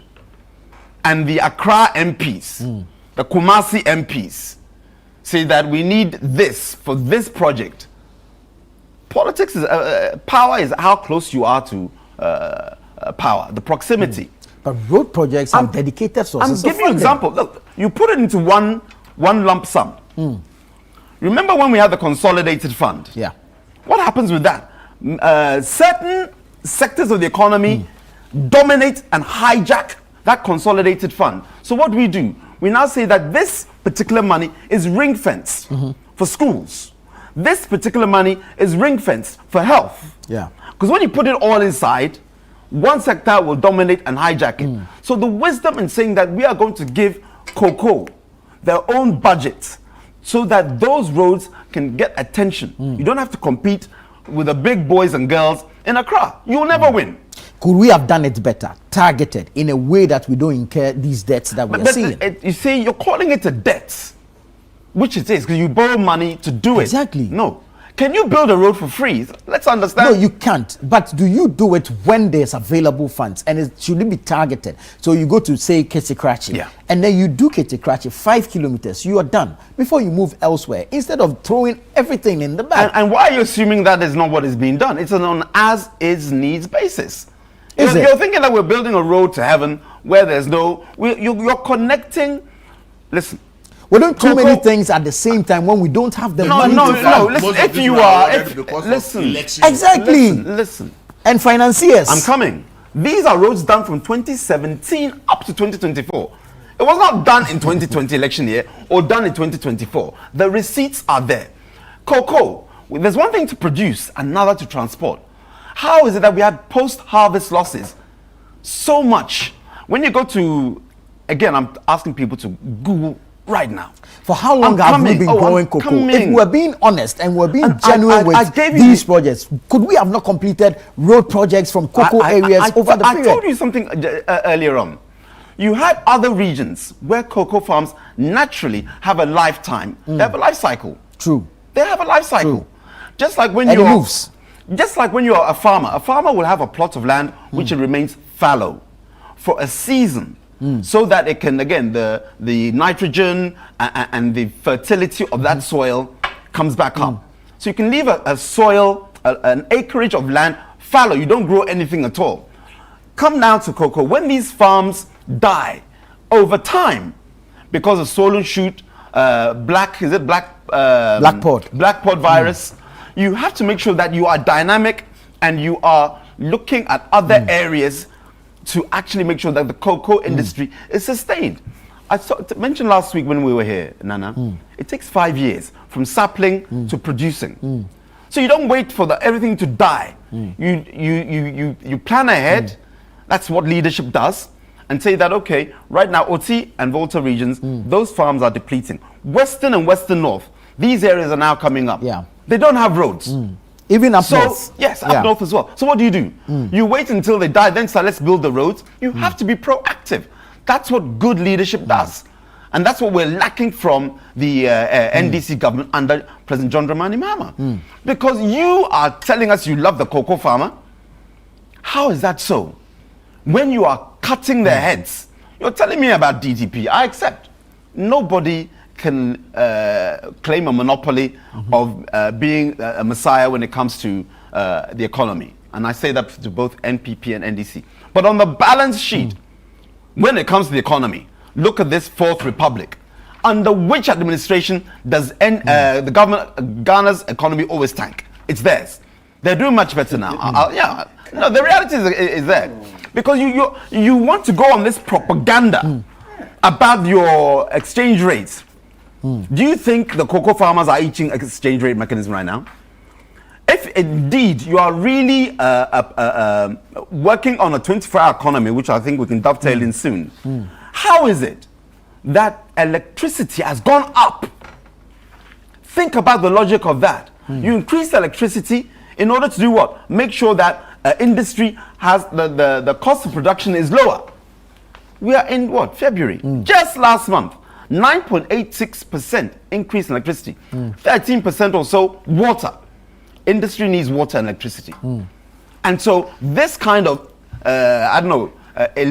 illogical thinking that we can boost the economy by taxing the people that you want to actually revitalize the economy, it doesn't work. And so I've given a whole litany in terms of the roads that we've done, and they are assets. I'm repeating myself. You buy money to build a house, or let's say a hotel. It's a debt, but you start renting that hotel or that house. You become a landlord. So now it's an asset. and it takes time, but you'll get your money back. Very well. That's what we're doing. Very well. Let's move on to the 24-hour economy. But I don't think everyone is happy with you for calling them serial callers. No. So I withdraw. Please withdraw. For the partisan callers. Please withdraw. No, for the national callers. Please I've withdrawn. It's taken in the wrong connotation. Exactly. But the reality is that what it is. They call serially. That's what it is. Sometimes we have to be factual. A serial caller is somebody who will call this station, then he called another station, then another station, then another station. In a series, that is a serial caller. Very well. But if they're offended, I withdraw. Very well. All right, let's move to the matter of the 24-hour economy. The president has signed the bill into law, but the question is, can Ghana's round-the-clock vision truly deliver jobs and growth? Is it 133? 133. Is it possible? That's where I'm going to straight. You see, let me quote Gositando. This is GBC. He granted an interview to GTV yesterday, and GBC said, we can't force anyone to do 133. True. We can only create an environment and insert it that make them want to. So we'll incentivize, but we cannot force. But the company, is it your own for you to tell the person to do 133? No. We've said it here several times that see, any company is a business and they operate and look at their top lines, their operations. We have said it here. I have said it over and over. 24-hour economy or whatever we want to brand it is a function of demand and supply. And who is supplying is the producer, it's not the government. True. Who is demanding? It is ordinary people, it's not the government. So when you are talking about 24-hour economy, it can never and should never be a government policy. Because if you look at the NDC advert they did during campaign, do you know what it says? It says the 133. When Mahama comes, everybody will be employed. That was what the advert they used. So the impression is created that it's government who is going to create a job. That it's government jobs that will be created and one person will be doing 8 hours, another person will come. And I stayed in Ashama. My father worked in GTP. At the time that every Ghanaian woman was proud to wear GTP, GTP was working 24 hours. True. Morning shift, afternoon shift, because there was a night demand. shift, because there was demand for GTP. When the demand started cascading down, because we've opened our borders for imports, today, GTP running even 8 hours is a problem for them. Because there are all kinds of foreign cloth in the market competing with GTP. And now Ghanaian women are no longer proud to say, I'm wearing GTP. Ghanaian women is proud to say, I'm wearing Holland. I'm wearing this. The cloth are brought from outside, you think that is made in Ghana, it's not. That is how come our textile industry have collapsed. Vaco used to be 24-hour economy. Today go to Vaco and see whether they are able. How many companies in Tema, those the Pioneer Food Cannery, all those companies in Tema were doing 24 hours because at that time, Ghanaians were satisfied with what is produced in this country. All of us, we have developed a taste that it is only what comes from foreign that is good. And then we have abandoned our local produce, and then almost all the companies now cannot. That's why we are pushing the Eat Ghana, Build Ghana project. Thank you. And that is, so if the demand and supply is a private business transaction, I do not see how it should be a government policy. Right. Once you make it a government policy, you will struggle to explain. True. Because you see, your own party people, forget our opposition, will tell that you said you give us a job when you come to power. Now you are in power. Where are the jobs? Where are the jobs? 1 year now, NDC young people who are looking for a job are angry. They're asking questions that you said when you come, everybody will be employed. It will be 133. The jobs are government jobs are there. Why are you not adding 2 people to each government work? The payroll cannot take it, so you can't do that. True. So you see, let's accept it. Right now, 133 is even gone into the dustbin. Really? Yes. The reason being that producing in Ghana now is so uncompetitive.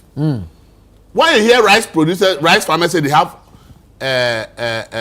stock they can't sell, it's not because they are producing more than needed though. No, it's because imported rice, the low grade ones, have become so cheap. And if you compare the price of a local rice, the local rice is too expensive. So they are complaining about slap, not because they have produced more than what Ghana can consume. It's because what is imported is far cheaper than the local rice. So nobody is buying local rice, okay? Right. If you hear they say chicken, they are produced, they can't sell. It's not because they produce more than what Ghana can consume. It's the what is being imported. Competitive. Simply because we are short up the cedi. And once you short up the cedi, which is a good in one way or the other, what it means is that whatever is produced in Ghana is more expensive than what is imported. True. So once you are celebrating a strong cedi and say it's a good thing, what it means is that you will be jobless. Because producing in Ghana will become something that nobody wants to do, because if you do it, you'll be at a loss. Because when the things produced from China and other places that they come here, they are far cheaper. And the government who is touting reduction in dollar is also increasing the price of electricity and water. So if the price of electricity is good, you are increasing the cost of production. So if indeed the dollar has come down, why is that government services are going up, water is going up, electricity is going up? The government who is touting it is not showing that indeed the dollar reduction is reflecting in anything. So the atmosphere is not conducive. Because if it is reflecting in anything, then the electricity price should rather go down. Water price should go down. Elvis, government service should go down. But they are not. So you cannot produce in Ghana. So right now, the truth is that once you sign bill 24 hours, any investor that you want to come here to come and set up, when he does the economics of scale, will realize that it doesn't make sense to produce here. Rather, it makes sense to go and produce in Nigeria and bring it to Ghana. Because when you produce in Nigeria, whatever you bring there, if you look at the exchange rate differential, it's far cheaper if you bring anything from Nigeria to Ghana. Elvis, so that currency appreciation we are celebrating, let me go to you right it's a death row for 24-hour economy. Thank you. Ibrahim. Thank you. It was a secretariat. Now we've passed the bill for an authority. Yeah. What difference does this make? No difference, other than no difference. You think it's just semantics? It's beyond semantics. It's just job for the boys. V8s, air-conditioned offices. That's all it is. 110 million. Tell us what it is for, because the 24-hour economy, if properly planned, and you don't plan it, you can only facilitate it. You can't sign economic activity into law. It's never done. When you look at across other jurisdictions, you create the conditions so that it's demand-led. You can't say, here's a 24-hour economy. Meanwhile, I don't have the orders from Cote d'Ivoire, Benin, South Africa, Timbuktu, Mali. No orders. Why would I open 24 hours if I'm not having the orders? But you see, what you do is you have a one district, one factory policy. And I mentioned in my opening statement, where you have a holistic generation, industrialization, which then attracts people like Volkswagen, Nissan, to come to your country and start assembling here. Then you're creating the anchors in the economy. Because the key thing you need is power. Nobody will come and invest in this 24-hour and in what do you call it? A mirage, imagination, dreamland without power. That's what you think it is? It's not what I think. Gusitano said the same thing. He said we need 1,200 megawatts additionally. Check what is his statement. Gusitano, he said we need 1,200 megawatts. Now, when will you be able to do that? They are projecting 2029. Not me, Gusitano. It was us. When will it come? So you came to power on a lie, or let's say a misconception, that one job, 3 shifts for the where. Let me explain something about the power that I talked about. You know, to actually produce power in the evening is problematic. When Gridco produces power, it has to be consumed. True. At the same time, it's like, for those who are watching, imagine, you say, why can't we store power? Imagine you're cooking with firewood. The moment you on the firewood, put the coal pot on so you don't waste it. Yeah. So if there are no off-takers, what happens is that you ramp up the thermal plants and it causes wear, because people aren't using at night. Voltage, again, using power generation for nighttime distribution, low load at night causes surges. Normally, there's a maintenance time as well. This 24-hour, which they have, because there's a lack of 1,200 megawatts, is not there. On the basis of assumption, if there is demand and factories are working, then of course the power. Of course, but it's organic. It's organic. I didn't just get here and say, I'm coming on your show. I was invited. True. I was given the topics. I prepared. So it's organic. My being here is because the conditions are necessary, were created for me to be here. You can't just sign a law 24 hours. You're deceiving people. Because on the power side also, you need something what they call a reserve power.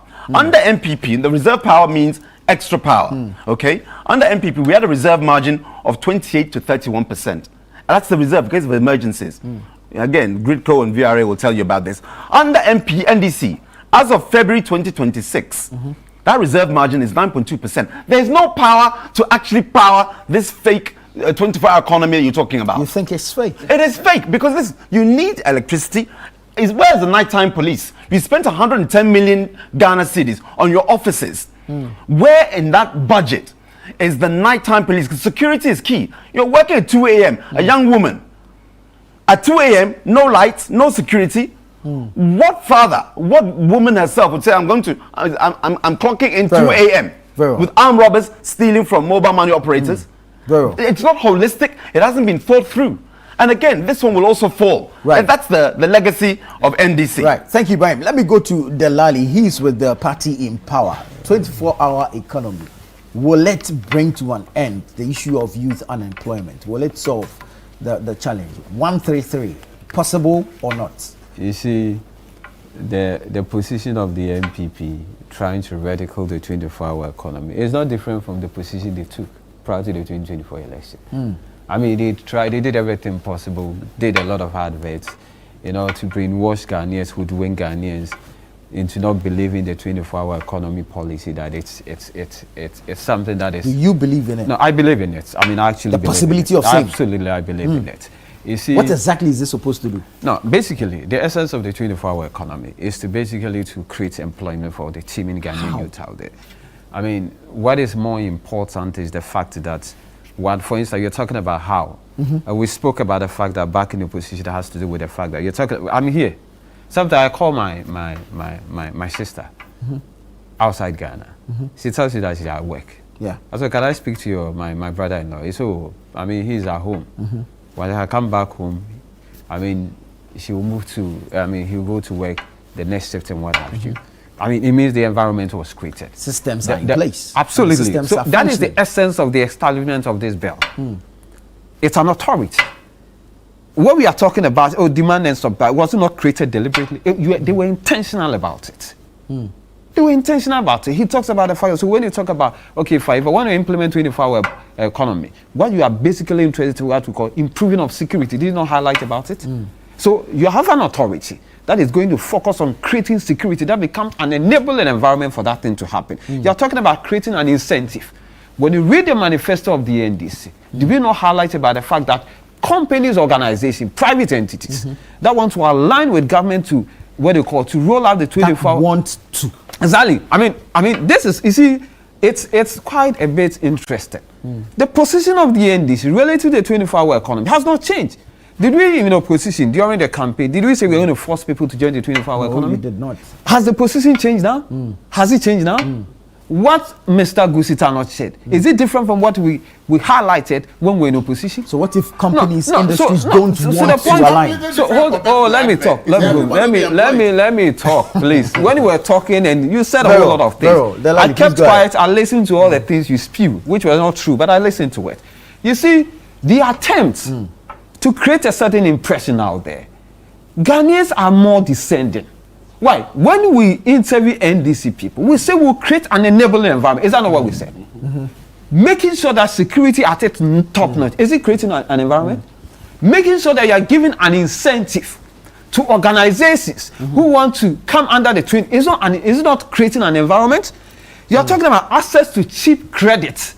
That fall within the ambit of the government. Very well. You are talking about maintaining stable microeconomic, because like you said, if your microeconomic indicators are not stable, who want to invest in a country and roll up? So you see, nobody will be able to win Ghanaians out there. Create an impression. This policy will see the light of day. We'll have to leave it here. And we'll make sure that the teaming Ghanaians out there. We'll have to leave it here. Unfortunately, we've run out of time. We've run out of time. Electricity is a major component. Thank you, Brian. Thank you, Elvis. Thank you, Delali. This has been the News Review segment on Breakfast Daily. I am Nana Tufo-Boateng.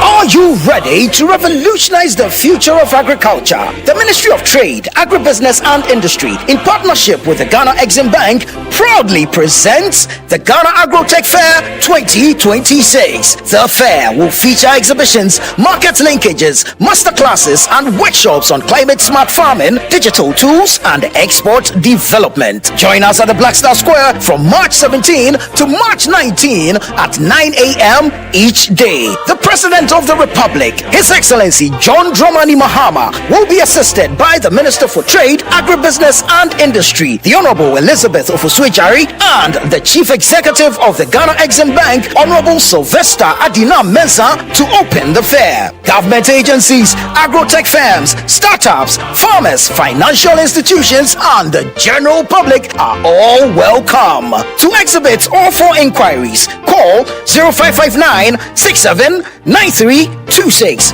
or 0242 585419. Ghana Agrotech Fair 2026, transforming agribusiness through local innovation and technology.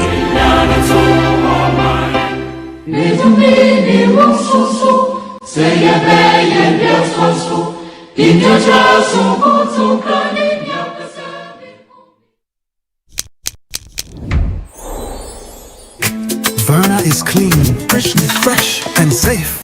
I'm holding my Verna bottle. No plastic seal, no worries. Open and hear the sound like click, click. That sound means it's fresh, no trick. No plastic seal, but it's still pure. Cool and clean, you can be sure. Verna leads the brighter way. What takes my doubt away? If it clicks, it's Verna. If it clicks, it's clean. Sip it, feel the difference. Verna water, pure and green. Click, open, sip. Click, open, sip. Chalet Verna, no stress, just sip.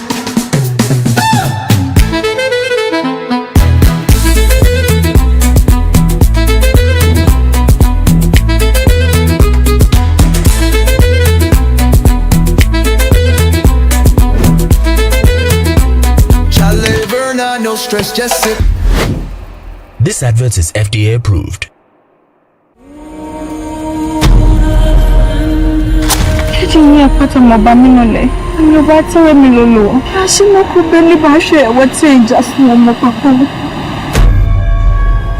Osimolelo. Me a twin jolly kenta. Twin jolly. Yeneke shiane. Shani. Mufiyom.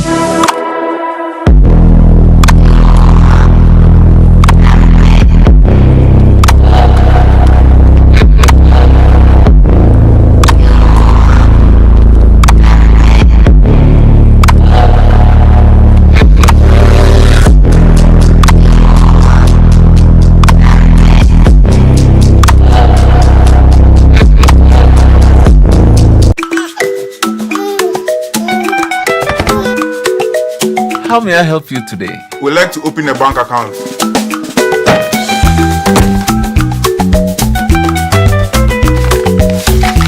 Sign here, sign here, sign here, and here. And now you draw direction to your house. I need your thumbprint. And I'll need your birth certificate too. No, I need the original. A lot has changed since you bank like this. So have we. We've made it easier than ever to open an account online and bank on the go through our mobile app, online banking, and more. EcoBank, a better way to bank your way. Sign here, and here. EcoBank, the Pan-African Bank. Ago Ghana, this much, we don't just remember where we're from, we celebrate who we are.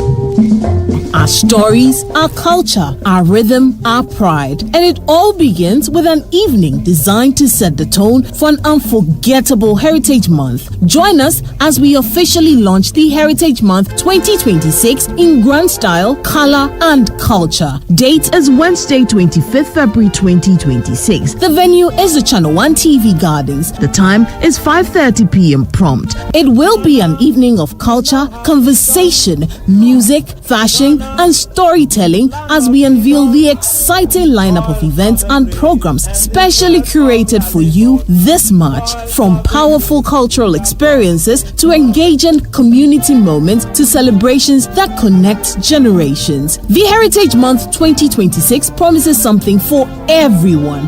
This is more than a lunch. It's a gathering of cultural lovers, a meeting of tradition and modern expression, a night that sets the heartbeat for the month ahead. The Heritage Month Launch 2026. We will see you there. This event is strictly by invitation.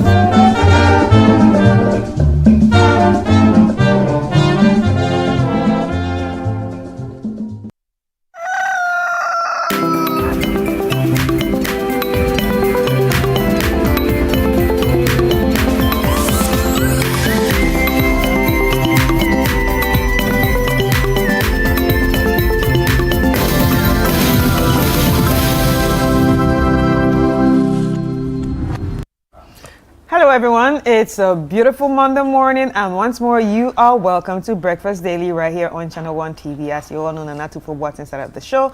My name is Chris Carter. My name is Philip Nielate. It's a fresh week, it's a new day, and I'm sure you're excited. This is the last week for the month of February. Looks like 2026 is really moving fast. Yes, it's moving fast and it's not waiting for anybody. Very fast. Very, very, very fast. So if as the month goes by and also the days are going by, you should ensure that you download the Channel 1 News app. Yes, because today is 23rd, tomorrow 24th. By end of this week, the entire month is done. So why won't you download the Channel 1 News app so that you would be able to get informed? Yes, very important. That's why we keep asking you that you should download the Channel 1 News app from the Google Play Store, from the App Store, because we keep churning out information every now and then, important information in the country and beyond. So with just a notification, you get that information and you are good to go. So please download it today and get the information that is needed.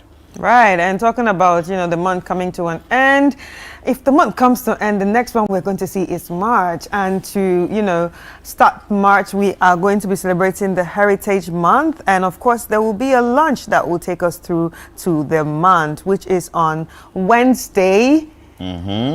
And it's happening at the Channel 1 Gardens on the 25th. On the 25th. Yeah. And also, there'll be different activities that are going to be happening throughout this month. The Heritage Month series, the Heritage Caravan, and Back to Your Village Food Festival.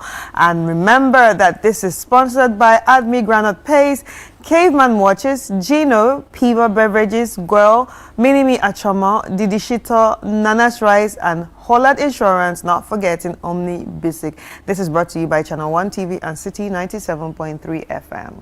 And of course, with what Chris has said with the Heritage Month, I'm sure you know of the Back to Your Village Food Festival, which is within the Heritage Month. So the Back to Your Village Food Festival 2026 is happening at the Ifwasan Children's Park here in Accra on the 28th and 29th of March 2026.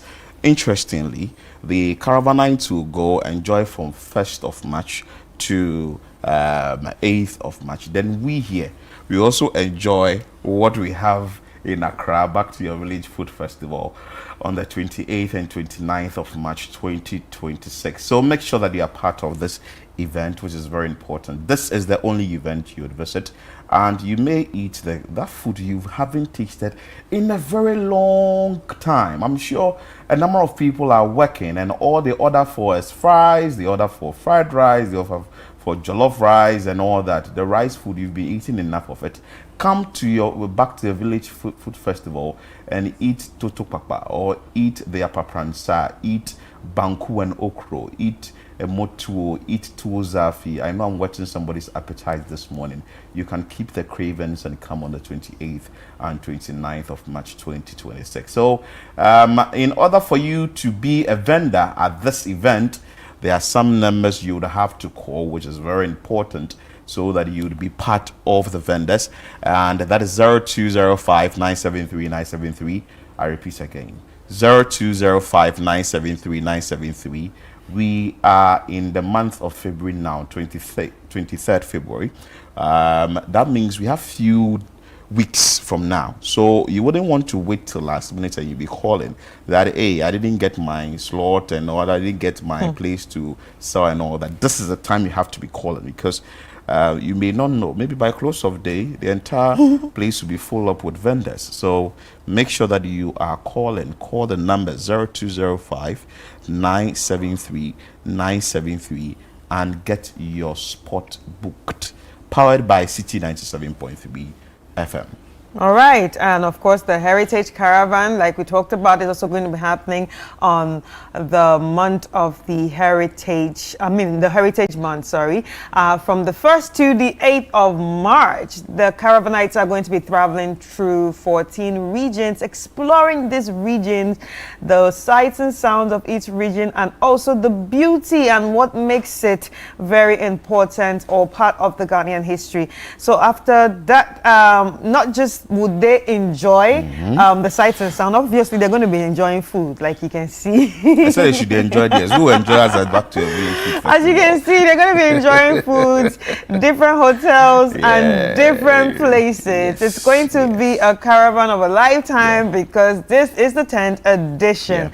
I want to say a very big thank you to all our sponsors for coming through and letting us, put this together. And big shout out to Holad Insurance. Thank you so much for holding us down. You've been with us for, quite a while. And also we have Omnibasic Bank. Thank you to Omnibasic Bank. Was here the last time, and I think they said they'll be here for 6 years. Or so. Yeah. So thank you so much. No, Goyle actually has been here for 6 years. 6 years. Omnibasic have been here for two times. This is their second time. Okay. Yeah. So Goyle has been here with us for 6 years. So thank you, and they keep coming back. Thank you so much, Goyle, and I can't wait for them to enjoy the Goyle experience. Minimi Achomo, thank you for being part of this. There's going to be a lot of snacks in the buses. People won't be bored. Admi Granite Paste. Admi Granite Paste was here also last week with us, telling us what the Caravanites are going to enjoy and what their products are all about. Thank you so much for being part of it. And Gino, for your favorite rice meals and all your spices. Think Gino and all your stews. Think Gino. Thank you, Gino, for holding us down. And now Didi Shito. Didi Shito also is joining us for the first time. Home taste Shito. So if you want the homemade taste Shito, think Didi Shito. Piva Beverages. Piva Beverages is also joining us. This is their second time with us, and they have exciting gifts for the Caravanites. Nana's Rice too is joining us for the first time. Keep eating Ghana rice, and then we'll keep pushing the agenda of eating Ghana rice and helping the economy. So thank you to Nana's Rice. Sorry, Caveman Watches. So Caveman Watches are the official timekeepers of the caravan. And as you've indicated, the sponsors have something special for the Caravanites. Each and every person. Yeah. I'm just envying the Caravanites right now because they're preparing. I'm sure by this Sunday they will be setting off. Yep. Yes, and we will bring you all the sights and sounds here on Channel 1 TV. You would want to stay with us here and enjoy yourself. But Chris indicated or made mention of the Eat Ghana Rice, and we are championing a campaign here that is Eat Ghana Rice campaign here on Channel 1 TV and City 97.3 FM. So if you move out there to buy rice, you should buy the Made in Ghana rice, which we are talking about right now, the rice. Eat Ghana, build Ghana, eat fresh. Eat Ghana, build the future, fresh from our farms to your plate. And this is let your meal make difference. Choose Ghana first.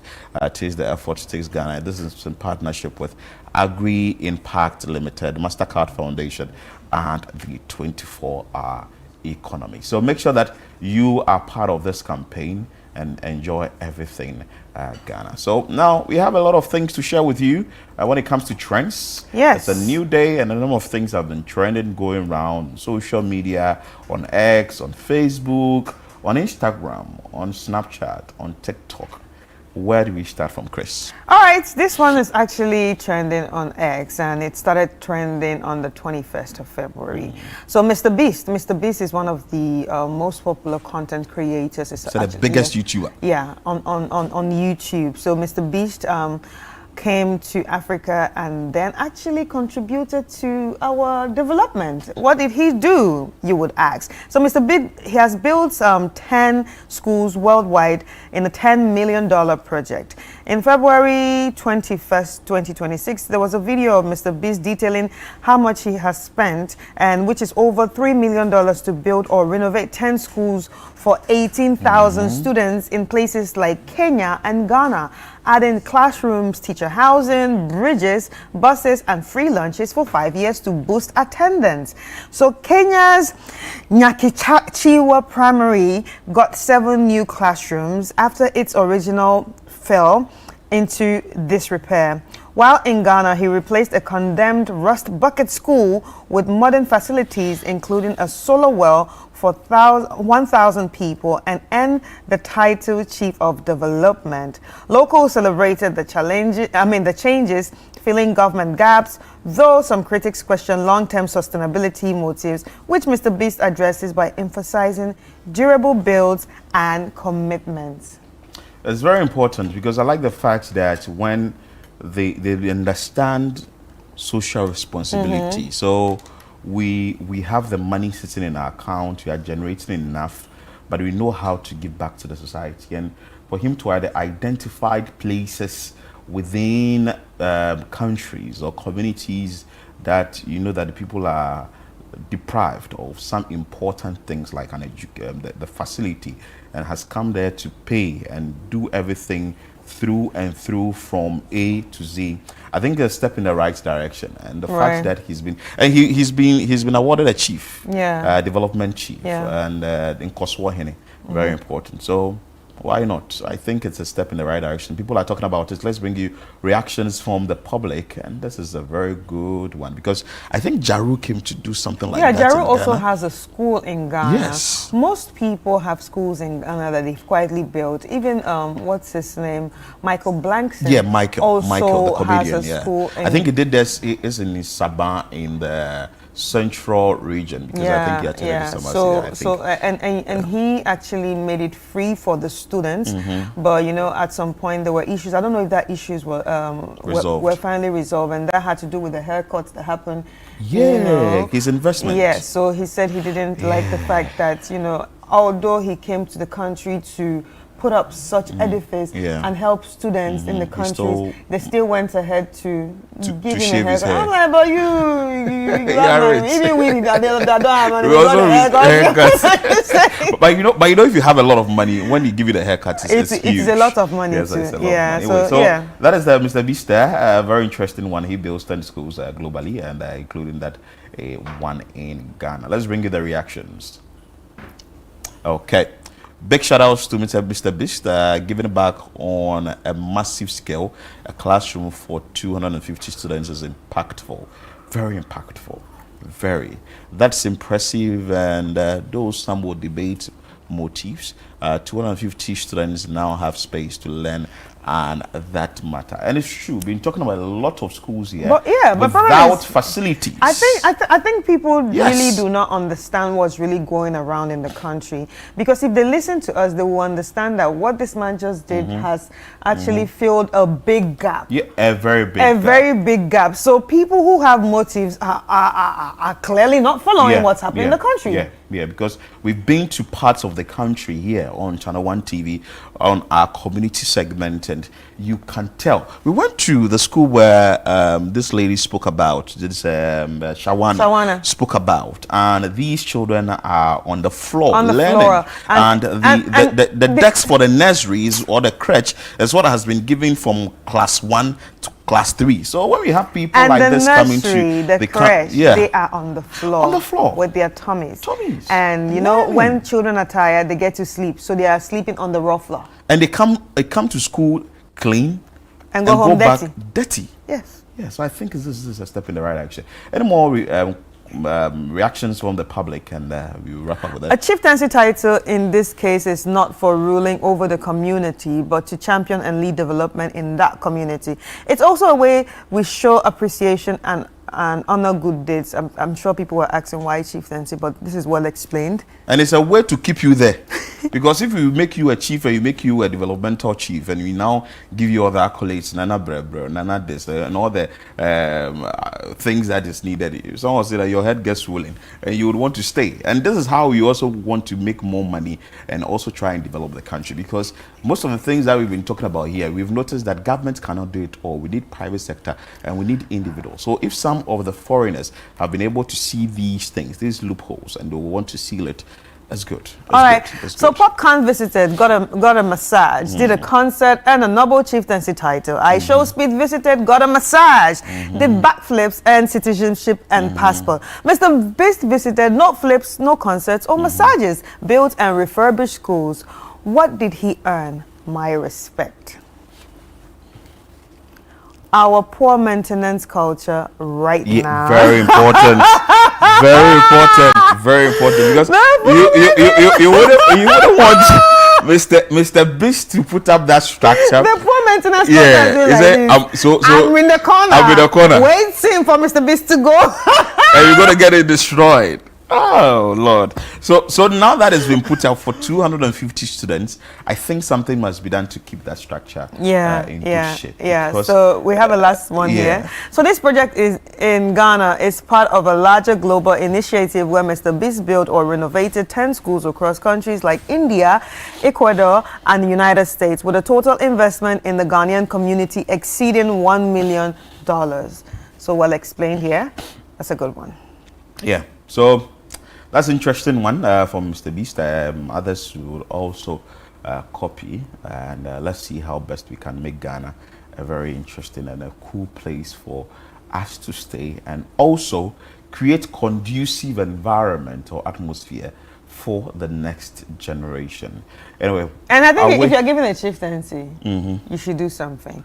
You know, he didn't do anything before he got the chieftaincy. I mean, who? Mr. Beast? Mr. Beast didn't get the chieftaincy before he did something. Yes. He did whatever he did before he got the chieftaincy. So I think those that have been given the chieftaincy title without doing anything, try to contribute. Don't just come and say, oh, Ghana is a beautiful country. I was made a chief in Ghana, and then you just go back. Is that? Nah. I think I agree with the other tweets.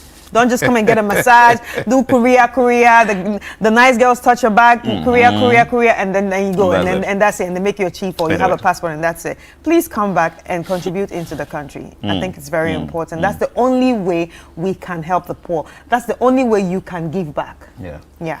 We should try and give back. So away from the story of Mr. Beast and the biggest YouTuber, let's bring you this rather troubling one that has been on social media over the weekend, and I think it's also on social media today. Is the Obrachre Senior High School and Swedo School of Business, where some students of the Swedo School of Business attacked a student of Obrachre Senior High School. And we understand that that student has been hospitalized. Viewers' discretion advised. What you are watching on the screen now. This is very, very, very terrible and should not be accepted. I'm sure that the various institution managements will be taking up measures to ensure that these students are brought to book. I know these schools very well because when it comes to inter-colleges, that is interco, almost all the schools come to Swedo School of Business and participate there. So we may not know what may have caused this particular problem where you see children or students of Obrachre Senior High School or school being attacked. So put a video on the screen. Being attacked by students of Swedo School of Business. This is very, very terrible. And we know that the Ghana Education Service will be doing something about it. The Education Ministry will be doing something about it. Also, management of the various schools will be doing something about it. And I'm sure that we will find a lasting solution to this problem. The reason why I'm saying that, not long ago, we got a story coming up from the Eastern region where 3 schools or 4 schools have been banned from participating in the inter-school colleges. And these schools, we understand that some of them were involved in gang rape when inter-school colleges games were ongoing. Others too misbehaved themselves. So we shouldn't be looking at these things and we just be talking about them and we let them go. The indiscipline in the senior high school, it's becoming too much. It's becoming too much. And with the onset of phones or with the incoming of phone and technology, we are able to get these videos and we are able to see them. So I think that we should ensure that this particular thing is nipped in the bud, and we should try and get a solution to the problem where we will be able to get these students apprehended and investigations must go on. Chris, I think this is a very sad one. It's a very sad one. High school Actually, where they've gone there to participate in inter-school games. It's a very sad one, and because that makes me ask, is this the kind of people we're going to call the leaders of tomorrow? Is this the kind of people we're going to be producing into society where our daughters will still have to meet them? Do you understand? Yeah. So it's Anyway, just sad. It's just sad. Do you have comments on this? Let's see what the general public is saying about this. Yes, I trust Ghana Police Service to find these people and the management to sack them from the school. So school events are supposed to build teamwork and talent, not end in violence. This raises serious concerns about student safety, supervision, and conflicts, and how conflicts are handled during inter-school activities. And it's true, because through these inter-school colleges, some good talents have been seen, and they've been able to participate in international athletic competitions and all that. So this is a place where we go to unearth talent, or to get the people who we think they can also be able to do well in various sports and disciplines elsewhere. But it's not for you to go there and go and fight.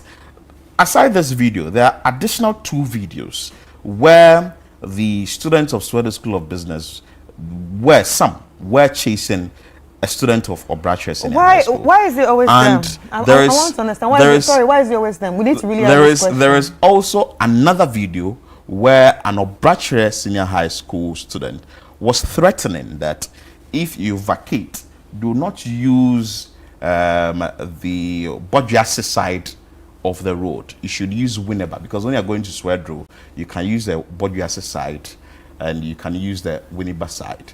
So this should be checked. So that means the rivalry did not just start today. Yes, it should be checked. It has been a long-standing rivalry. Yes, so probably these children or these kids are fighting things they do not know about. And sometimes, maybe. Yeah, because if you say the rivalry has been there for a very long time, then that means you are fighting a battle that you do not know how it started. Maybe the investigations will unravel and unearth all the issues that, or the pseudo problems, whatever has been going on down there that has really brought up this particular problem.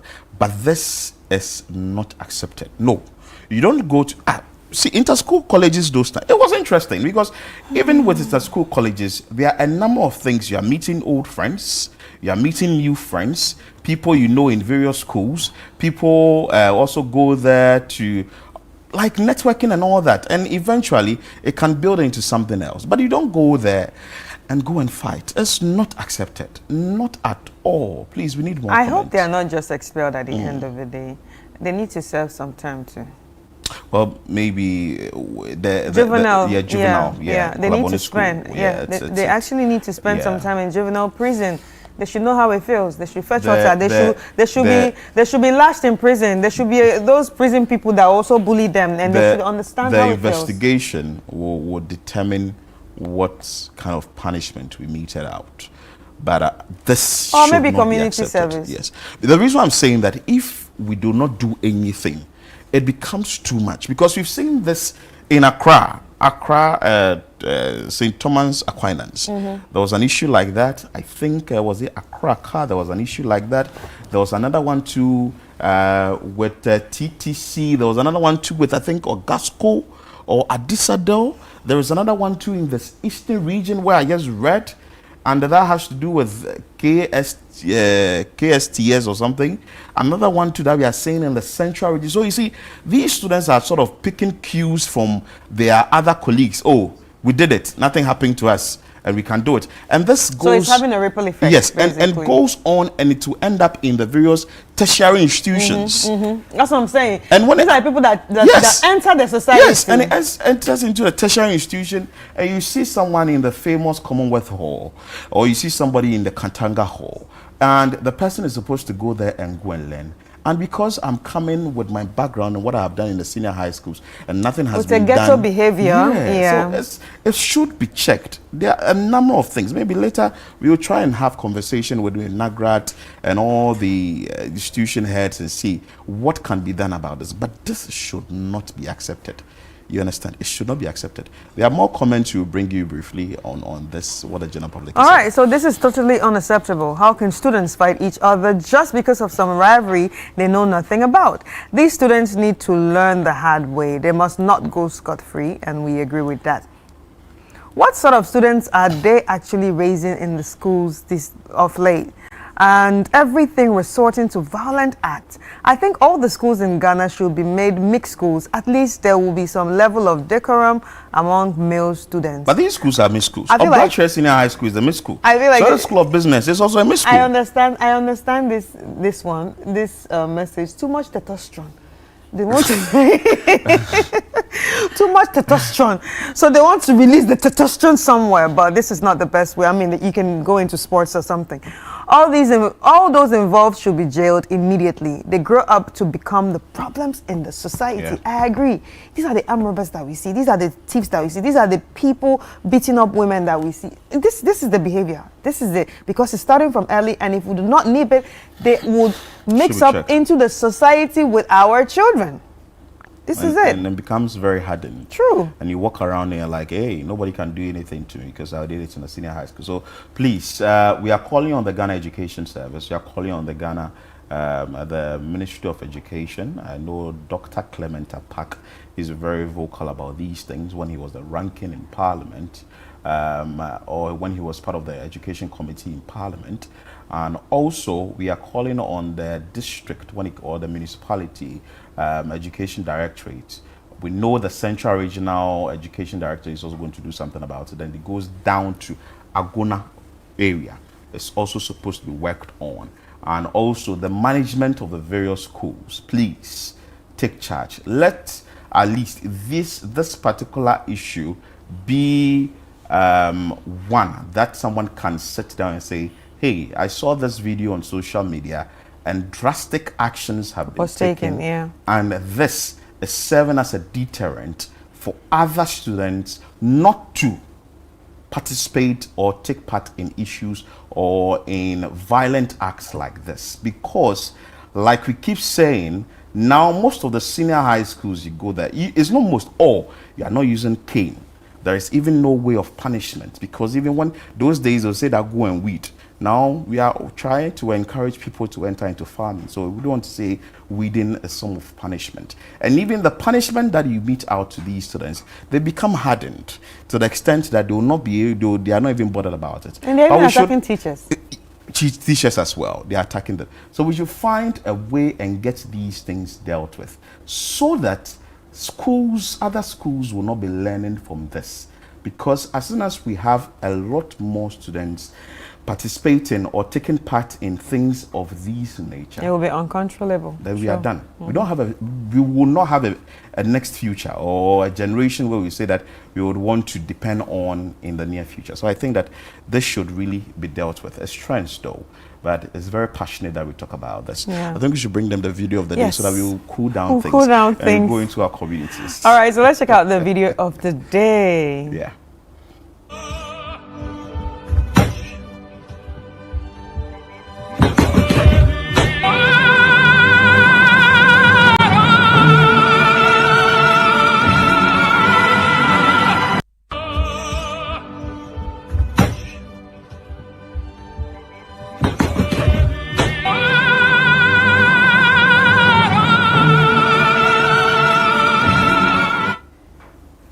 Mixed feelings. At a point, I wanted to laugh But it's painful. Yeah. Yeah. But if you are doing this workout, you should know that the thing is sticked well so that you will not be able to get yourself hurt. Oh, You know, gentlemen. when it happens, you don't know if you should shout. You don't know if you should. Just. Yeah, he kept me. But that sound.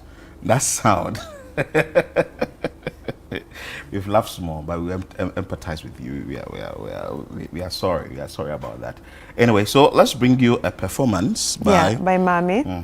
So we're taking this quick musical break, and then when we come back, we'll be going straight into our communities.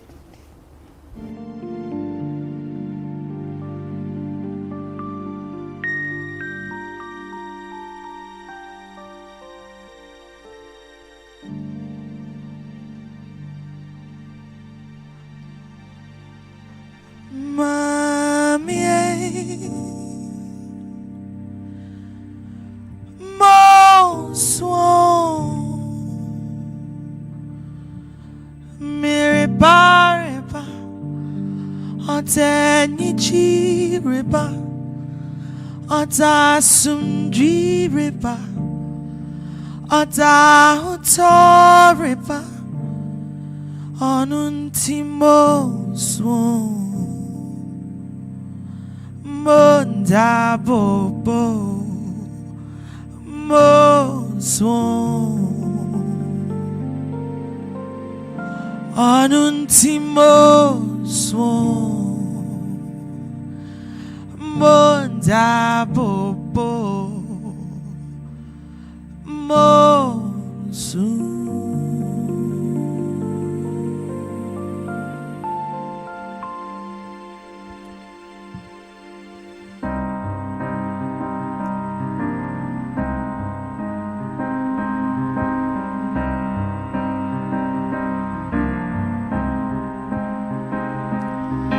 I haven't ever really found a place that I call home. I never stick around quite long enough to make it. I apologize once again, I'm not enough. But there's really nothing left here to stop me. It's just a thought, only a thought. But if my life is for it, and I don't learn to buy, well, I deserve nothing more than I get. 'Cause nothing I have is truly mine. I've always thought that I could live by the sea, travel the world alone and live more simply. I have no idea what happened to that dream, but there's really nothing left here to stop me. It's just a thought, only a thought.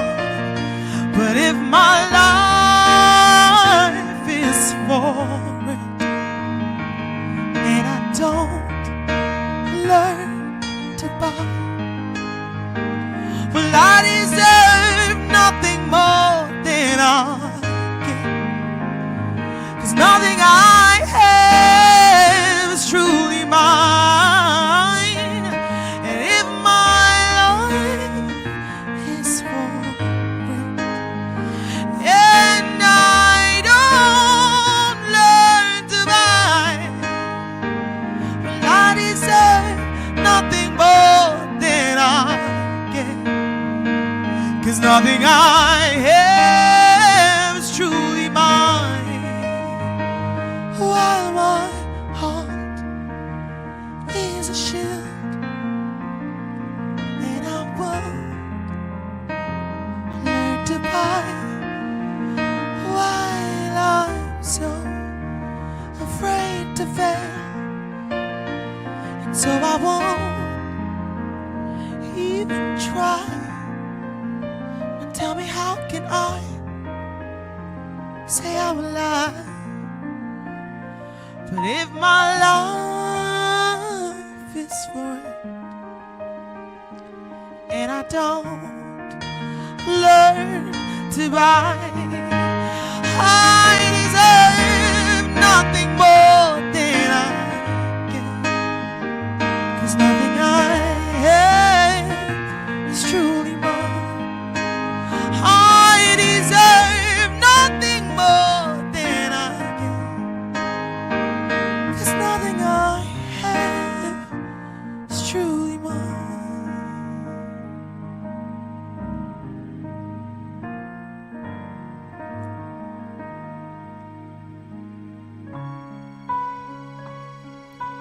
This next one was just released, and it's called Pressure. Enjoy.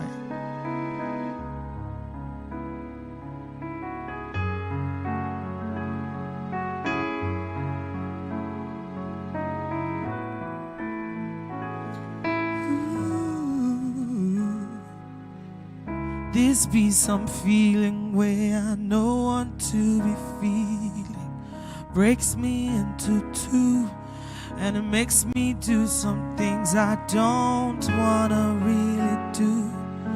I say the things that break many apart, many apart. Lingering is going nowhere. Who go rescue me? Slowly, slowly losing my mind. Something choking me, the pressure they carry me go where I no one go. It makes me do things I know they feel. It makes me say things I know they mean. It makes me cry. It makes me lie dark inside. Pressure they carry me go where I know I'm going. The pressure they carry me go.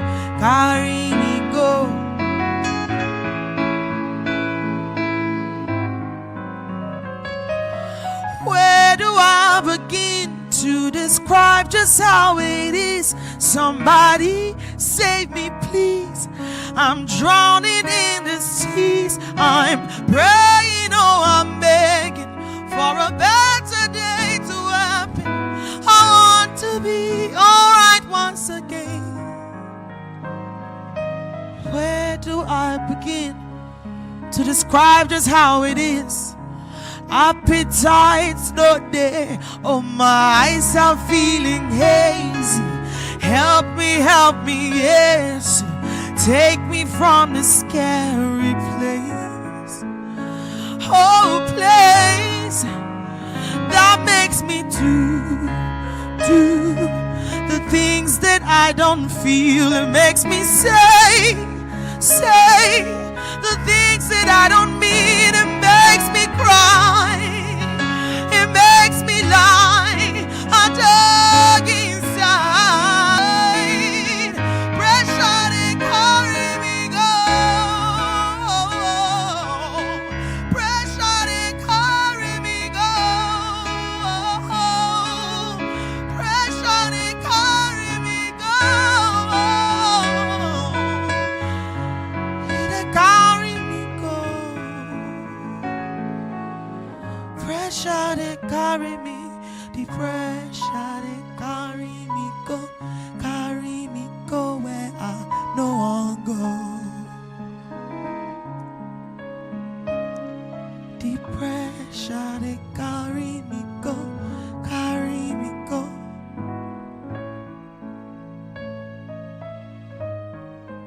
They carry me go.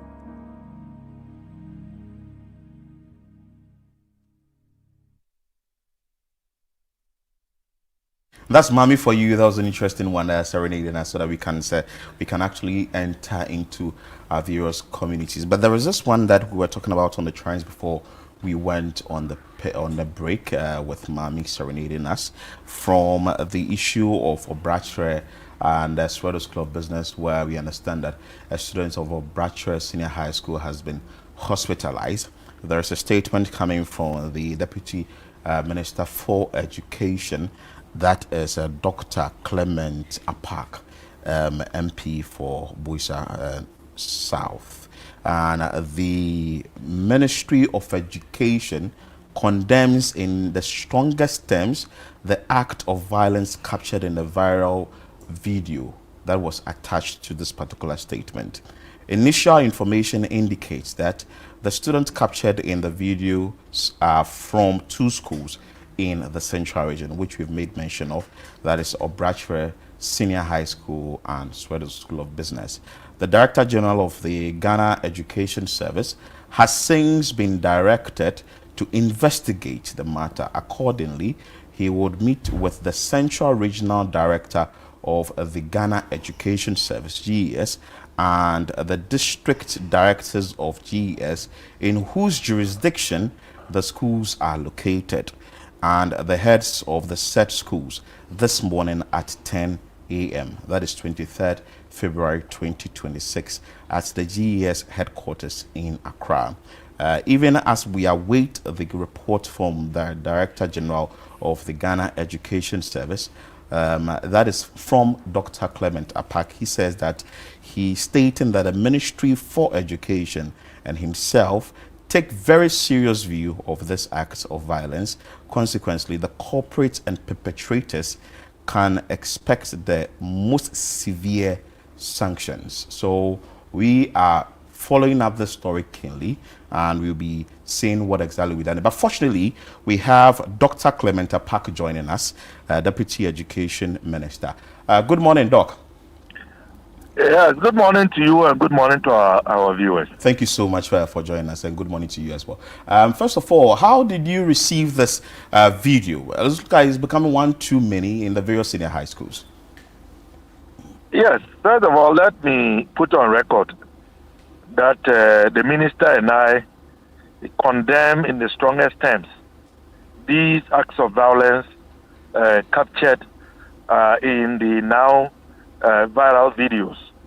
In fact, I received these videos over the weekend from multiple sources.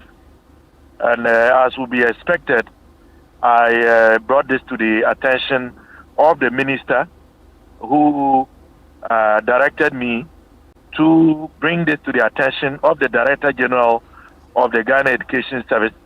I've since done that, and I can report that the Director General is this morning at 10 a.m. meeting with the Regional Director of Education from Central Region, the two district directors of education in whose jurisdictions the schools are located, as well as the heads of the two institutions. We are doing this because we take a serious view of these acts of violence. And you are right, they are becoming one too many. And as a ministry, we have the blessings of His Excellency, the President, to do whatever it takes to bring this worrying canker to an end, if not to reduce it to the barest minimum. We cannot countenance situations where our secondary schools have become theaters of violence. We cannot accept situations where competitions among students, which are supposed to foster unity, bring out the best of the students in the areas of sports, in the areas of quizzes, in the areas of debating competitions, and other extracurricular activities would become essentially war zones. As you saw in the videos, students welding all kinds of objects, pelting each other, chasing each other. We saw a situation where a student was cornered and students were kicking, stepping on him. And it is simply not acceptable. We cannot accept that. So the essence of the meeting is to allow the minister to get the full facts of the situation, what occasioned the situation, which duty bearers reneged on their responsibilities, and so that we can hold people accountable.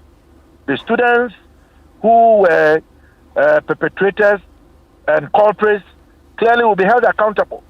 So will duty bearers. So we take a very serious view of this particular act of violence and other acts of violence reported from across the country.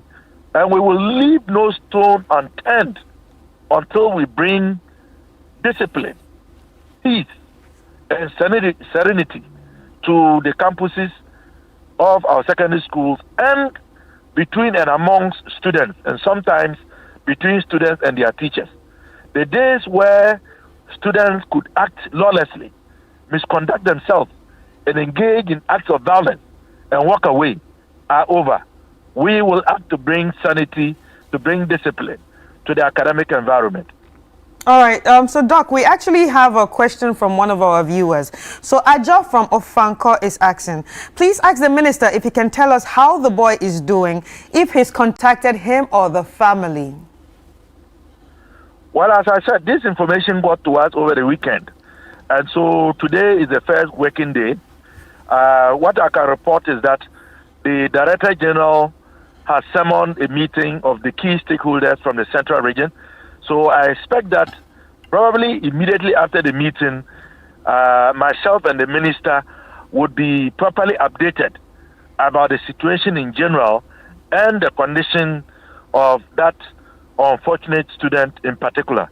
But Doc, this is, like we said earlier, this is not the first time this is happening. Is it that we are not doing something right as a country when it comes to the education of our wards or students? Well, if you want my honest opinion, this situation didn't happen overnight. It has been festering for years. It was the case that students had become emboldened in the past because acts of this nature either went unreported or when they were reported, no serious action was taken to sanction the culprits, the perpetrators, and to hold duty bearers accountable. Since we took over the reins of governance under the leadership of Harun Idrisu at the ministry and with my support, almost every instance of violence that has come to our attention, be it students assaulting a teacher or students assaulting other students, we have insisted that the needed actions be taken. So I can give you the examples of the Kede situation where students assaulted a teacher because he refused to allow them to cheat during the 2025 WASI. They were prosecuted, they spent some days behind bars, and the sentence was commuted to a fine. They were made to render video recorded apologies, and the one student who was still a continuing student had to sign a bond to be of good behavior. We also had a situation in the Eastern region, which was during a sports festival. A student was stabbed. The student who stabbed his fellow student is currently standing trial in the Eastern region. There was also an instance where a female student was the victim of a rape. The perpetrators of that rape are currently also standing trial. So in any instance, on all occasions where misconducts, acts of violence or lawlessness have come to our attention, we have acted and we have insisted that action be taken. And this case that has occasioned this morning's conversation is not going to be any different. And we continue to call on parents to take a serious interest in the conduct of their wards in school, because some of their wards may be expelled, because we are prepared to exact the most severest sanctions to demonstrate our abhorrence to these acts of violence and lawlessness and misconduct. We cannot tolerate and we will not countenance. We will not countenance such behavior among our student population. So we will continue to act decisively, timeously, but we will continue to also call on parents to play their role and to call on the PTAs, which we have since allowed to be reinstated, to work with the managers of our secondary institutions to ensure that discipline is reinstated in the school environment. Thank you so much for your time, Dr. Clement Apak, Deputy Minister for Education. Thank you so much for your time, and we'll be following up keenly what the findings or the communication will be like after that meeting that is being organized, that will be happening at 10 a.m. The Ghana Education Service, the Ministry of Education, the institutional heads of Obrachua and Swedish School of Business, and also the various GES directors, be it at the regional level and also at the district level. This is not accepted, because there was one that happened at Raleigh Senior High School, led to the death of one person, and today we are still asking questions as to what has been done to that individual. So we cannot have these young ones take the law into their own hands, and we want to have fun.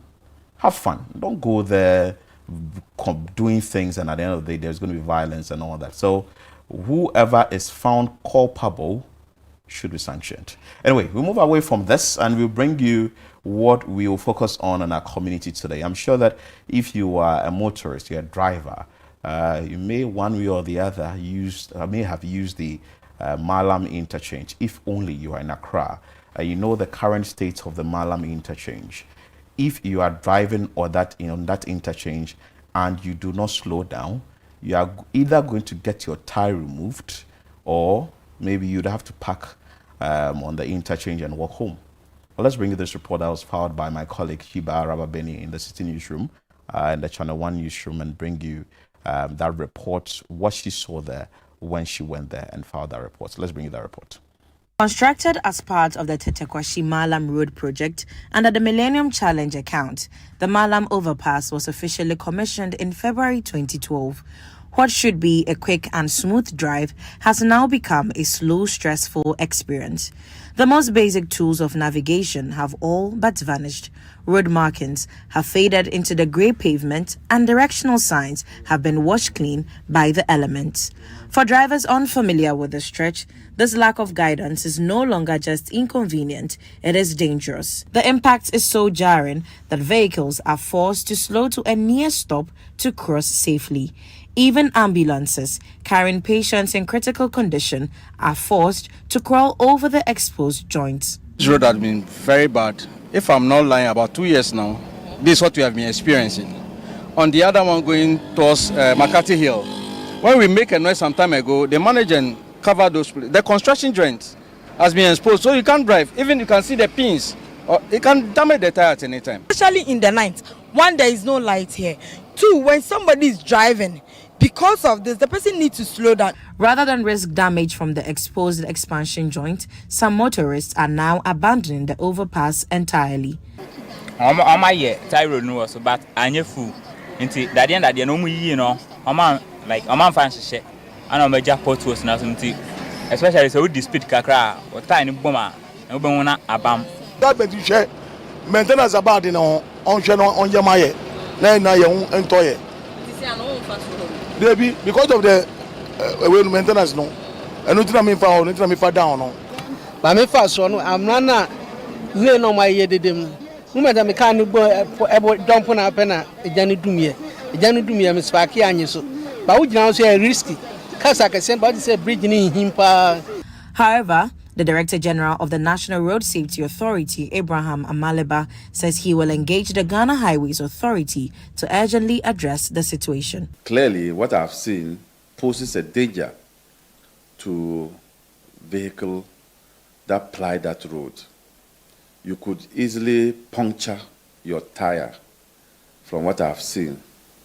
And if you're on top speed, this can easily throw you away from the height that that problem is. So now that you have drawn my attention to it, we here in this authority will quickly collaborate with the Highways Authority. Whether you're heading to Kaswa, back to La Paz, or heading down to Sakaman, there are still sections of the Malam interchange with very visible expansion joints that are causing drivers to slow down and also possibly cause accidents. All these only add up to the fact that the Malam interchange needs more than patchwork. It needs major renovation and maintenance. Reporting for Channel 1 News, I am Sheba Araba Benin. And of course, that report was filed by Shiba Araba Benin, a very important report there, because if you are moving on the N1 highway and you are going to Wager, definitely you use that interchange, or you are moving from Bayard through to Dansoman or through to Malam Market, you definitely use that interchange. Or if you are coming from Wager to Malam, or you are going to Dansoman, you may want to also use that interchange, or going to La Paz or going to Kwashiman, you use that interchange. But fortunately, we have the immediate past president of the Ghana Institution of Engineering. We also have the chief executive for ACON, that is Associated Consultants Limited, a man who wears many hats. Engineer Kabina Bimpon is joining us. Engineer Bimpon, good morning. Good morning. You wear many hats. I don't know which one to give to, whether you are the project manager or the project resident engineer for the Pokwase interchange, or chief resident engineer for Accra Mamoto Way, or which of them should I give to you, Engineer Bimpon now? Well, for today's discussion, I think that it will be okay to call me an engineer who desires to see our country develop. Beautiful. Okay, so we will mention you like that then. But Engineer Bimpon, I'm sure you've seen the Malam interchange and the state in which it is now. What will you say about it? Well, thank you very much. Yes, I have, and indeed, I traveled on it last. I will not say last, around 140. Yes, I'm just trying to be exact. So I went over it, and of course I have been over the interchange a few times. And just as was said in your report, it is in a very deplorable state.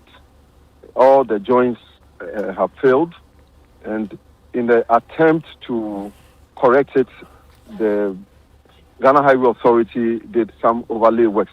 But that, in my view, worsened the situation, because that created even deeper gaps, on the expansion joints. So that is what, I agree with what others, have said, because this is something that is not safe, even though it is required as part of the bridge works. I think that it has not been well maintained. Ideally, what should have been done to get it well maintained? Well, if you left it to me, yes, the surface deteriorated. But then if it were what I would have requested that they do was to mill off the asphaltic layer. Because, usually the concrete is overlaid by asphalt. So if the asphalt has failed, all we need to do, or was required to do, was to remove the asphalt layer and then to repair the joints. These joints are required for what we call thermal expansion, or generally we call them movement joints, braking forces of the trucks or vehicles on the bridges. Okay, so I think that unfortunately we lost Engineer Bimpon there, but we will try and work around the lines and bring him back online again, so that we can have a conversation with him. So that particular interchange that we are talking about has been in a very deplorable state for a very long time. And if you heard what Engineer Bimpon made mention of the facts there, in a way for the Ghana Highway Authority to go there and get the situation fixed, rather it's become sort of worse, which has to be corrected. And I think that the earlier, the better if something is done about it, because it's very, very difficult for motorists to use that stretch if they are moving from one point to the other. Chris, have you used that stretch before? Yes. Yeah. Okay, fine. Yes, So and your tires will be shaking. Yes. And it's bumpety. And there is a vehicle behind you. If you do not take care, that vehicle will run into you, and you will end up trying to now get some money to also get the issue resolved. But fortunately, we have Engineer Bimpon coming back online or on phone to have a conversation with us. So, Engineer Bimpon, you can continue from where you left off. We're talking about what could have been done better to maintain the interchange. Yeah. Okay. So I'm far away. I think Kushia. Oh. And so. Well, are you expecting a road project there? No. You know, we have the engineering village. Okay. That was we have the land that was offered to us by Nana Prajan Sem the Sixth, and we are here to take over the land. Yeah, okay. So as I was saying, so there are two ways in which they could have done. We would have milled off the asphaltic layer, which will not be more than 75 millimeters, and then relaid it at the same level, so that we wouldn't have the challenges that we were having.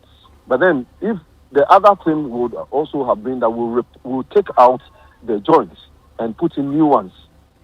But then now that they have overlaid, especially the one that is on the N1, okay, N1, yes, over the bridge, I think that the joints can be repaired, because they've already done the overlay. Either we cut it off and then do new expansion joints, because I understand that there are about 95 of them. So that can easily be done. Because these are very critical structural components of bridges, because if you do not have expansion joints properly, done, you could have, the failure of the bridge as a result of the thermal expansion, creep, shrinkage, and all the things that I talked about. Because bridges move, they move. Just temperature can cause the bridge to expand. So we need these joints to ensure that they move without cracking. So if it is critical, then why don't we safeguard the life of the bridge or of the interchange by repairing them?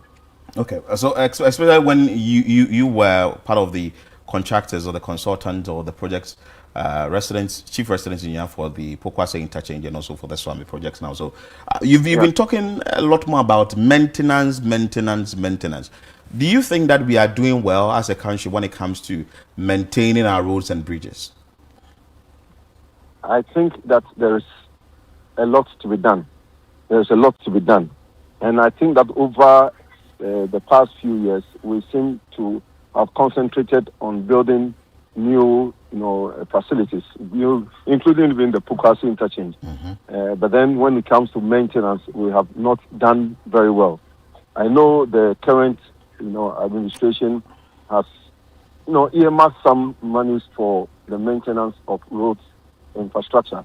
So I'm hoping that in as much as we like to have new things, it is important that we maintain them, because if we do not maintain them at the, to the state at which it was designed, then you might as well not have built them. So it's something that is dear to the heart of the engineering community. Because look, whatever we are doing, I'll call them, they are man-made. And there could be flaws, even in design or in construction. So after construction, there's a need for us to correct those flaws, or where there is, wear and tear, we need to reinstate them to their to their design level or post-construction levels.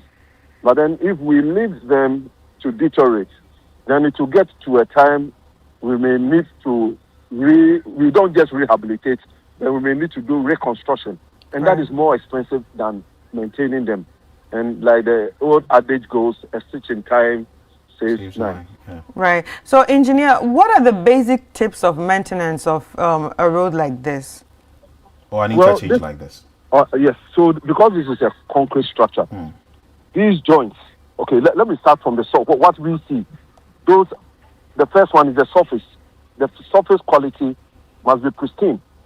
The joints, and even as I speak, the Pokwase interchange, some people have even stolen.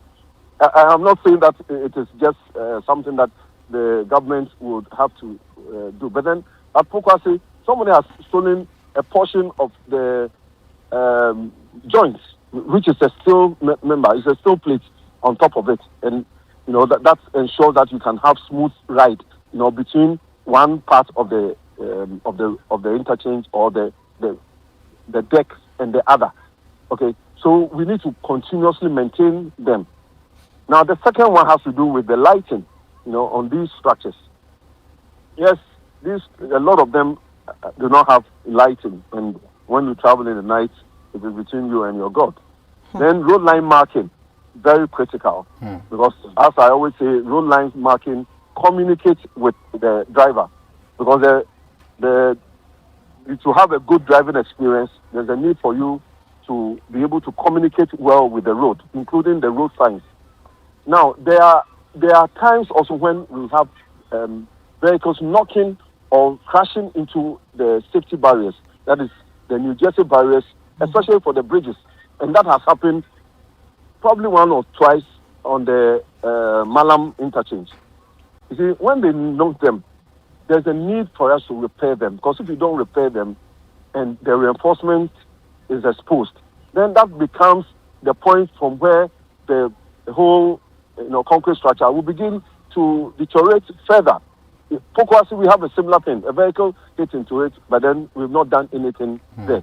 And even the others that we do not see, they are underneath, but those are more like the I don't know whether this would you don't see them, but then they have what we call the bearings. They are bearings. They have different types of bearings, which are under the bridges. But these are not the routine kind of maintenance that we do. There's something we have to continuously, inspect. And then the general ambience, within the interchange, especially the weeding and those little cleaning and all those things are important to ensure that our interchanges, which we spend so much money, in building, are maintained. Well, so you also spoke about the road appurtenances without having destroyed. Recently, I used the Ofankor side of the Ofankor to Isawam Highway, and I noticed that the crash barriers are now falling off all of a sudden. Well, yes, I've seen that. That is at White House. Yes, White House, yes. Yeah, White House. Yeah, this was installed only a few weeks ago, but then a vehicle ran into it. And yes, it has performed its function. It was placed there to ensure that in the event of an errant vehicle, okay, that will save the lives and of the occupants, and also to save the property, which is the vehicle. So yes, it has performed its function. But then, after it has performed its function, what we need to do is to restore. And I know the contractor will be restored because it has not been handed over as yet. So they will have to go back and then get it fixed. And then, if you go along the N6, even from let's say from Achimota, okay, yes, or New Plan, you see that a lot of them have been knocked and nobody has reinstated them, and then they fall into the road and become a safety hazard, because if you are not careful, you will probably even run into them. So something that is required or meant to save us becomes a weapon to kill us. As an engineer that you've worked on a number of roads and interchanges, let me use the Malam interchange as an example. For how many years, ideally, was it created for, or was it constructed for it to last? Oh, as for the structure, there's no problem. A structure of this kind is designed for about 200 years. Wow. Yes, it is designed for that. But then you need to constantly maintain the wear and tear parts. Okay, so it's not as if that you design and then that is all. Yes, the road can be there, and all you need to do is to ensure that you keep it in the pristine position. Otherwise, the lack of maintenance can cause the life of the pavement, of the bridge to be reduced, and that is not what we want. Otherwise, then there will be no proper return on the investment that we do.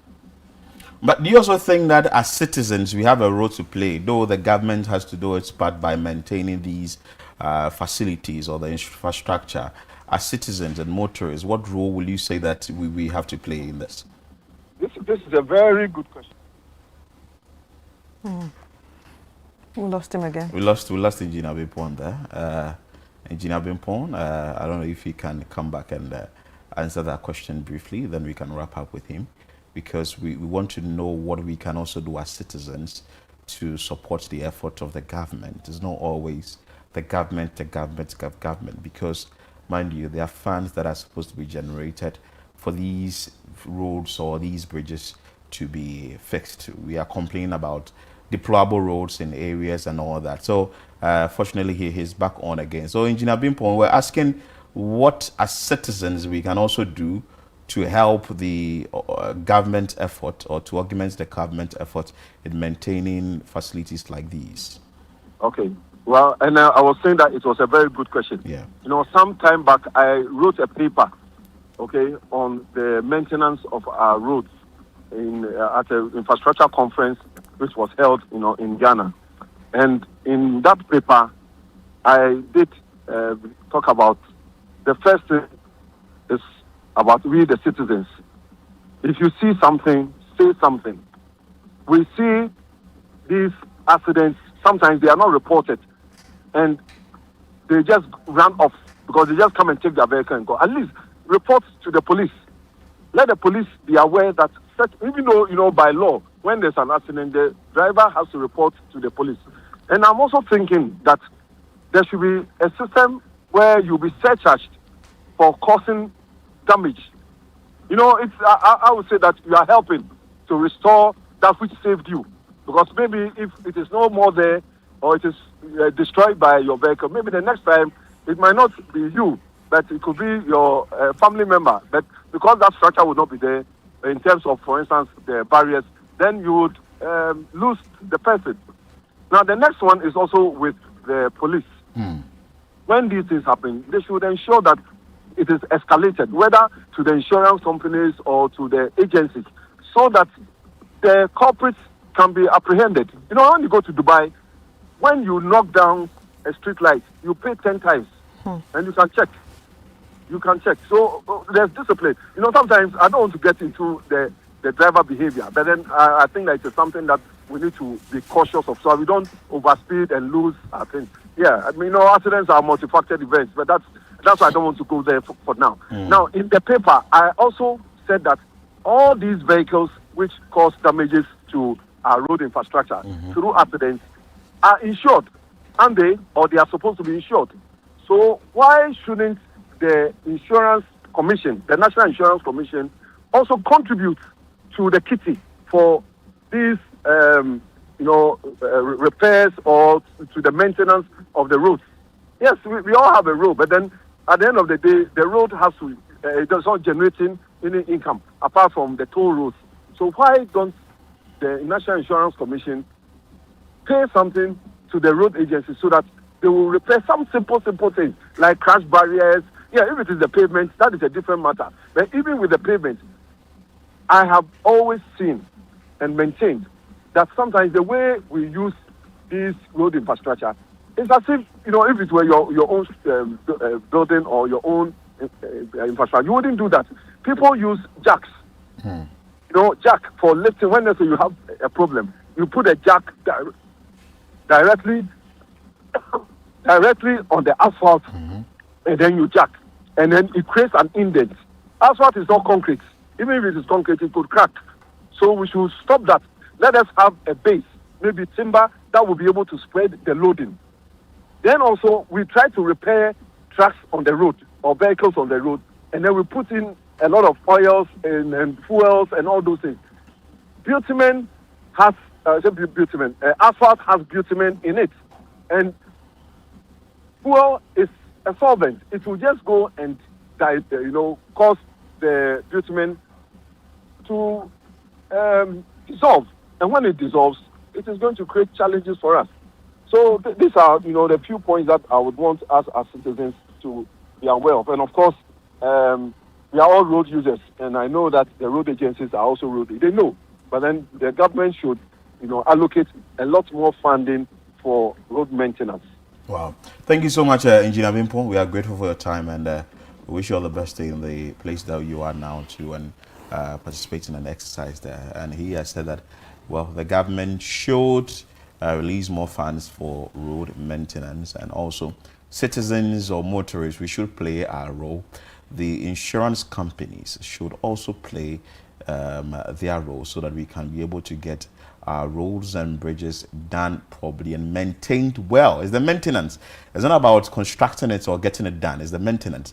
And Engineer Bimpo, I know very well, when he did the Pokwase interchange, he was always very vocal on it. If not for the fact that we do not have enough time on the show, we would have spoken about a number of things, the spaces beneath the interchanges, what they are supposed to be used for when it comes to the Accra-Kumasi Highway, the project, how the project is going, also the Ofankor one, among other projects that I would have spoken about on the show. But I think it's an interesting one that he has said.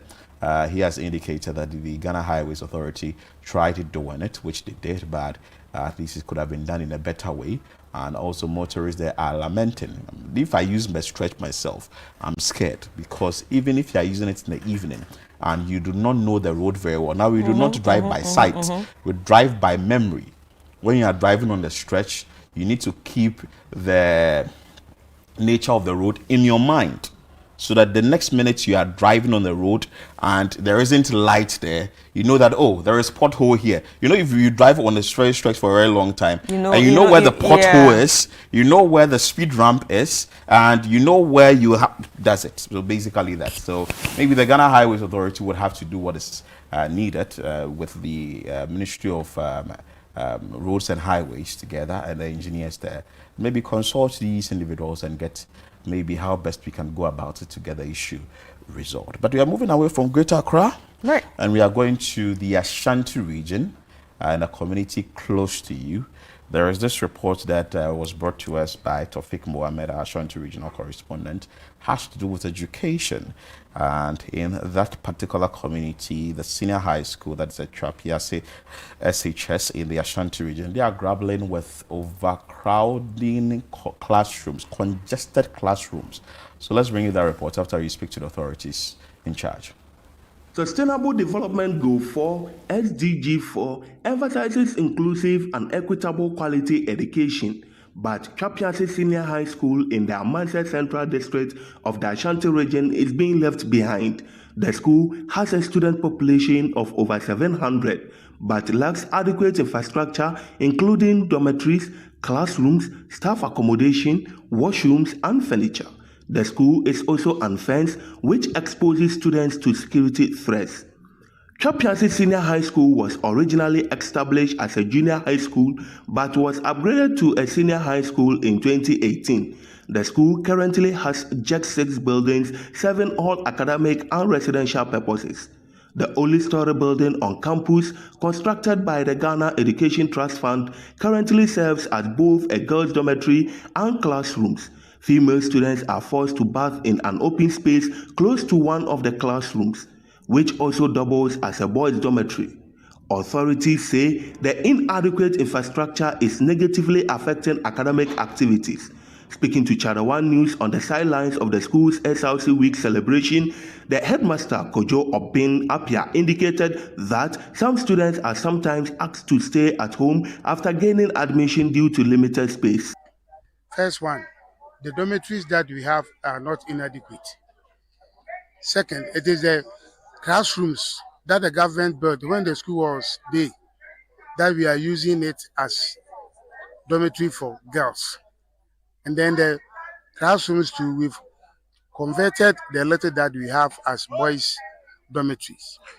Even the admission that we had 2025-26 academic year, because of the facilities, when the student comes, we just tell them that there's no accommodation for them, so they just go.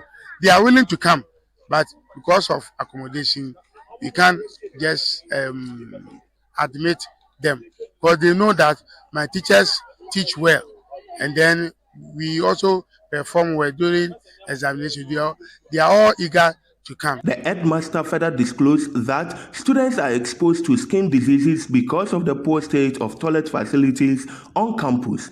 He is therefore appealing to government, philanthropists, and other relevant stakeholders to support the school with the needed infrastructure. The toilet facility is an eyesore. When you go there, you can't even look at it. Rashes gets to the boys and girls. Or fish, when you see it, it is not good at all. So in this case, the students used to defecate around the environment, of which we are finding it very difficult to control. The next one is, since the school was absorbed as boarding school, we don't have men, and then those who cook for the students, the cooks, so we don't have. So they've worked for almost 4 years. It is my teachers who contribute something, so that at the end of every month, we give it to them. So we are appealing to the government to help us by giving them appointment letters.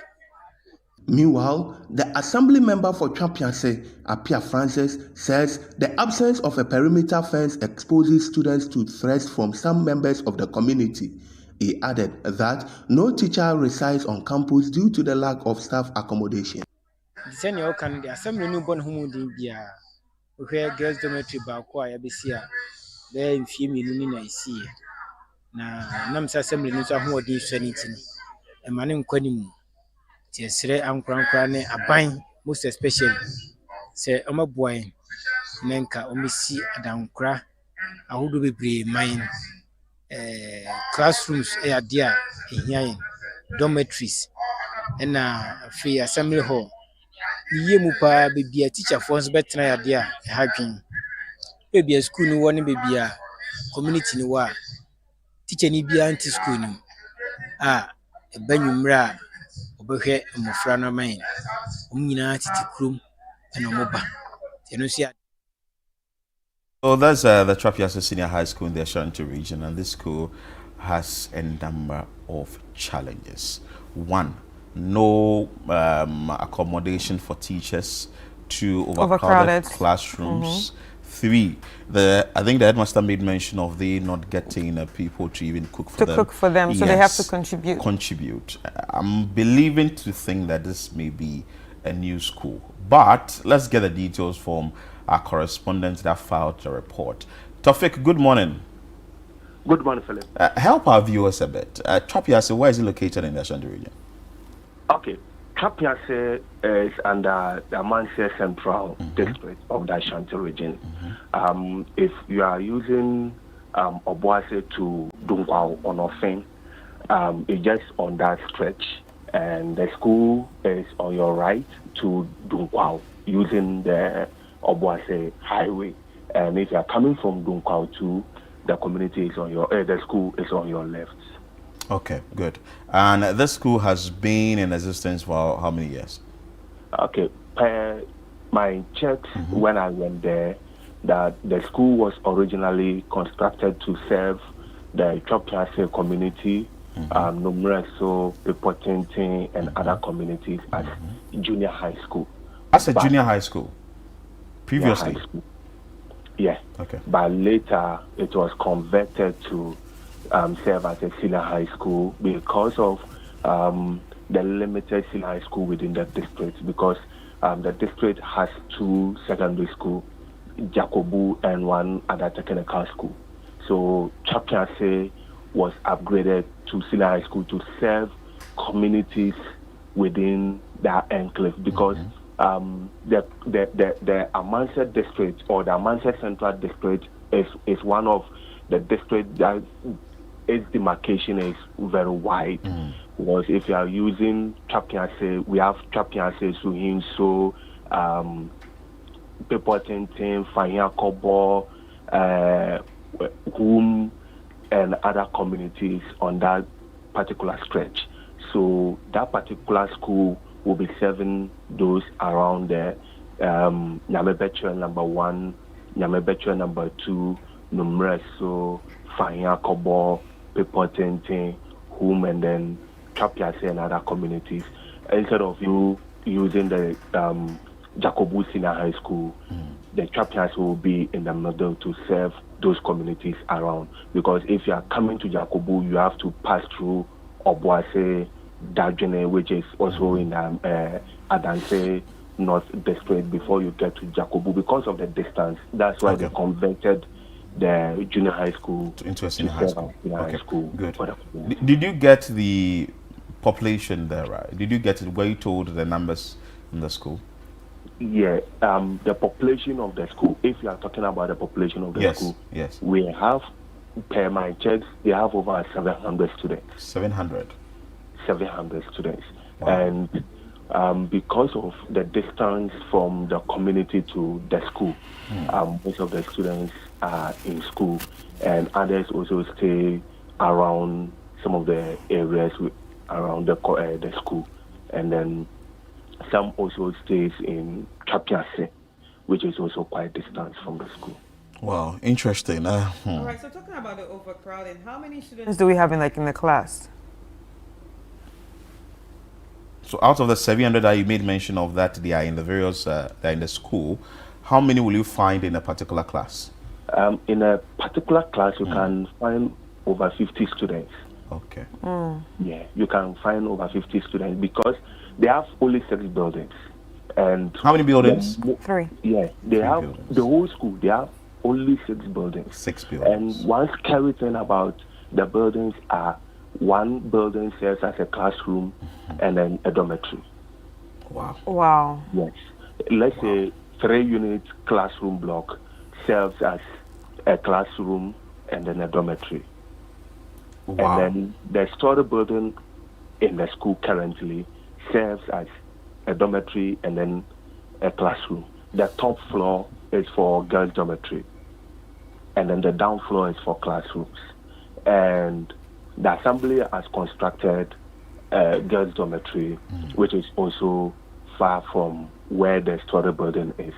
And looking at where the girls' dormitory is located, at the back of the girls' dormitory is a very thick forest around, and the school is not also fenced. You can imagine how security-wise, how these students will be, coping with other things on campus. I'm just imagining. That means anybody can just enter and go out at any time. Yes. And that story building that I'm talking of, those students who are using the top floor as a dormitory, they also use a washroom, which is also closer to a classroom, which serves as both boys' dormitory and then classroom as well. Tawfiq, thank you so much for your time. Tawfiq Mohammed is our Ashanti regional correspondent, one of the Ashanti regional correspondents, and he filed that report from Chapiase SHS in the Ashanti region. Chris, the picture he painted, we've seen the videos, we've seen the story, but with what he said and the picture he painted, that means the issue is bigger than what we are seeing.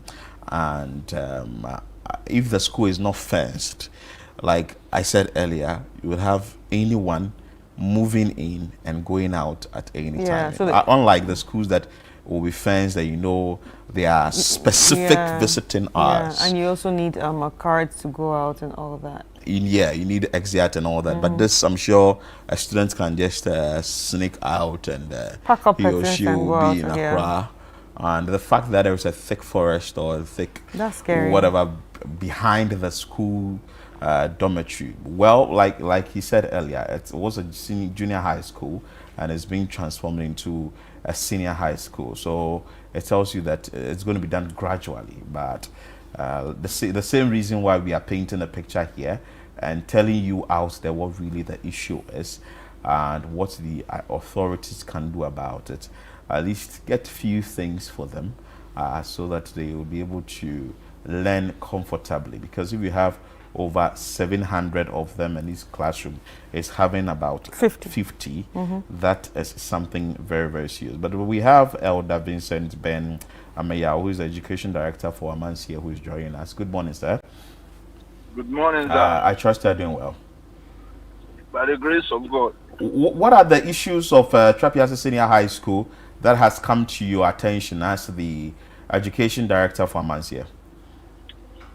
Okay, as a matter of fact, lack of infrastructure has come to my attention, and we've been trying our best liaising with this assembly, as it were, to find lasting solution. But it seems the problem is very enormous, if I should use gigantic.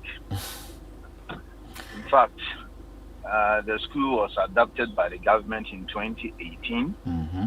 Previously, it was a basic school, which was converted to SHS as a private. And so that small structure, which was there, was being used. And then in 2018, the government adopted it, and the 12 classroom block was built for them. And in 2022, it attained a boarding house status. Notwithstanding, there was no boarding house built attached. It was Minerals Commission which built a very small boarding house for the girls. And so with the boys, it is some of the old classrooms which has been converted as boarding house for them, where they are sleeping. They don't have dining hall. So many infrastructures they are lacking. And so we need help in the school. But Director, I want to find out from you. It was a basic school, or say junior high school. If we do not have junior high school, it was a junior high school which was converted to SHS. Good. I'm asking you this question: that if we do not have the structure for senior high school, why the rush for it to be transformed or for it to be changed from a junior high school to a senior high school? And we are having issues with infrastructure. Why didn't we put up all these infrastructure before doing the change? You know, I went to meet it there, and it was a private school. It wasn't a government school. It was a private school which was turned to private SHS. And it struggled for a longer time, and so they were in need of infrastructure, so they applied to the government for the government to adapt it, which the government did. And that was why a 12-unit classroom block was built for them. And since then, they are in need of classrooms. And you know, the number is nowadays increasing. And that is why it has become a very challenge for them. And so we need help over there at the moment. When it comes to boarding house, where the dormitories that they'll be sleeping in, they are lacking it. When it even toilet facility is also another challenge.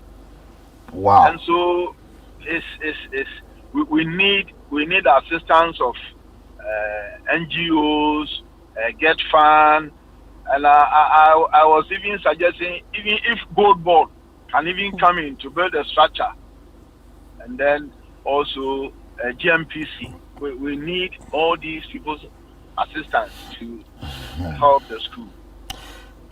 Interesting. But as it stands now, aren't you putting pressure on the students there, or the little facility we have? Because we understand that the number there is over 700. If you can give us the accurate figure. And is there any measure to number of students that can be admitted in the school? That will depend on the SHS Secretariat.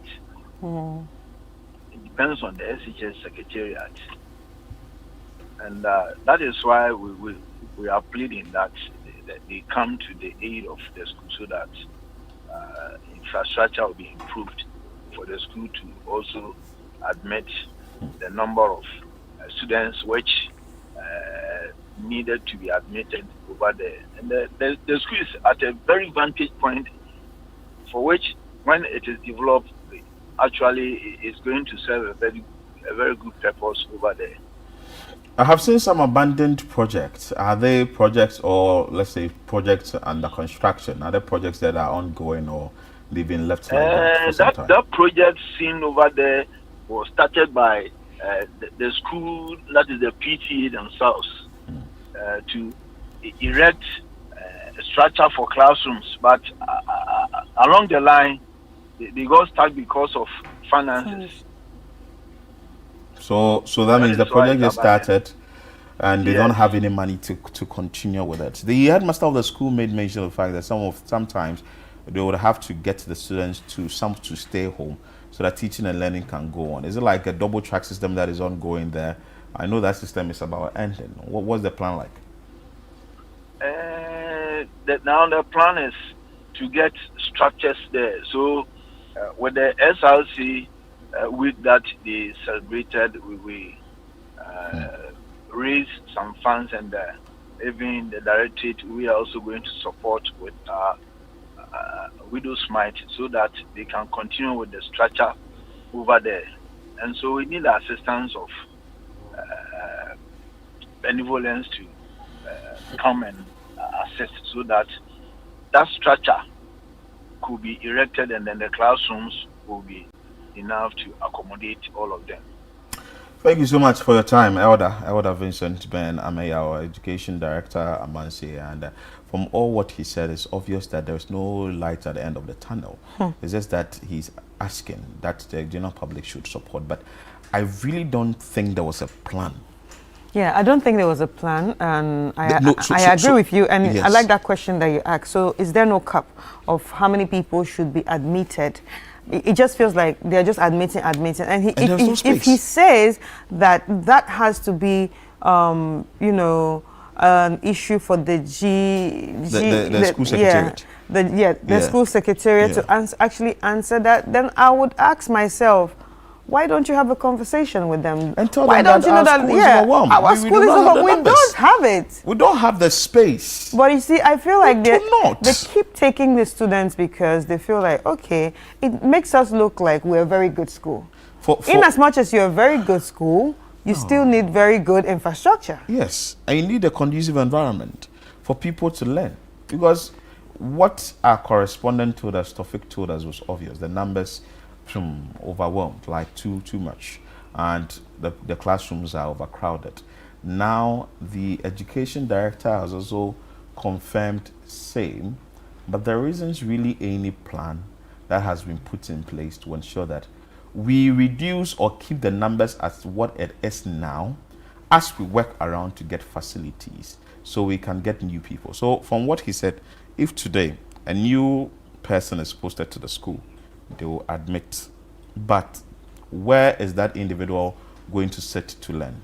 Fortunately, we have the legislator for the area, the individual who represents Odotobri in the constituency, that is Anthony, who is going to join us to understand what he is doing as the member of parliament for the area, and his constituency is where the Trapia Senior High School is. Good morning, sir. Good morning, my brother. The Trapia Senior High School issue, has it come to your attention? Yes. By the way, who am I talking to? You're talking to Philip. You're talking to Philip. I'm Philip, and my co-host is Chris. Right. Yeah. Yes, I'm very much aware of the conditions pertaining in the institution. That is not news to me. It is something that I have taken up upon myself personally, and it is being resolved. It is not moving at the pace at which I would wish it would move. But then I know that gradually we're going to find a solution to it. I don't know the information you have as of now, but then this institution originally was privately owned. Okay? Yes. Then it was absorbed by the government of Ghana in 2018. Okay? All this while, it was a day school. It was in 2022 that the government of Ghana converted it to a boarding school. But how do you do a conversion without boarding facilities? Currently, as we speak, the institution doesn't have dormitories. We do not have proper dormitories for both boys and girls. there's a population of about, student population of about 700. About 80% of them are girls, and the girls are being housed in the classroom. There's a classroom that has been converted to a dormitory. Okay, and the boys are also occupying a different section of the institution, which also has a classroom being converted to a dormitory. There are no washrooms. There's one under construction by the assembly.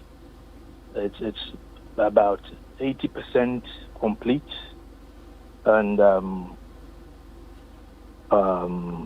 there's also currently a pavilion that is being constructed, because we anticipate that during the next academic year the population is going to go up. The girls occupying some of the classrooms would have to be moved to this pavilion, which would eventually become new classrooms to enable us accommodate more ladies or more girls in the 12-unit classroom, which is currently serving as a girls' dormitory. Wow. Wow. So it's obvious the facilities you have there, woefully inadequate. But as the Member of Parliament, you've said that there is something you are doing about it because you're representing the people in Parliament.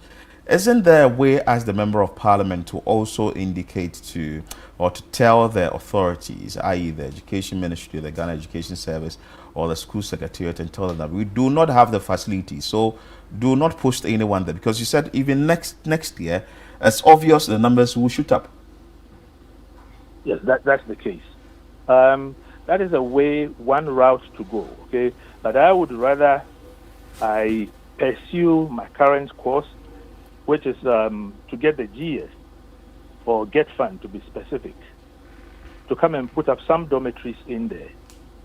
We have almost about a whole year to the next academic year, okay? I am in touch with them. I have been to Get Fund on several occasions.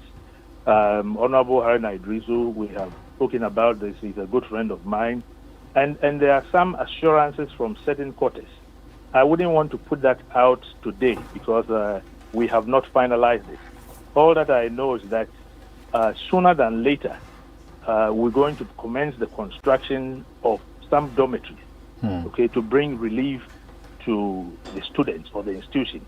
It's unfortunate when you find yourself in such a predicament because the resources available to MPs is very, very little.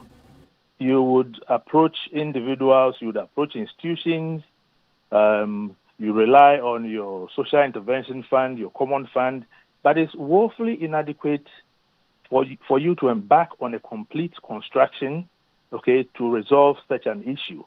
I have in the past provided support to them towards the construction of the current pavilion.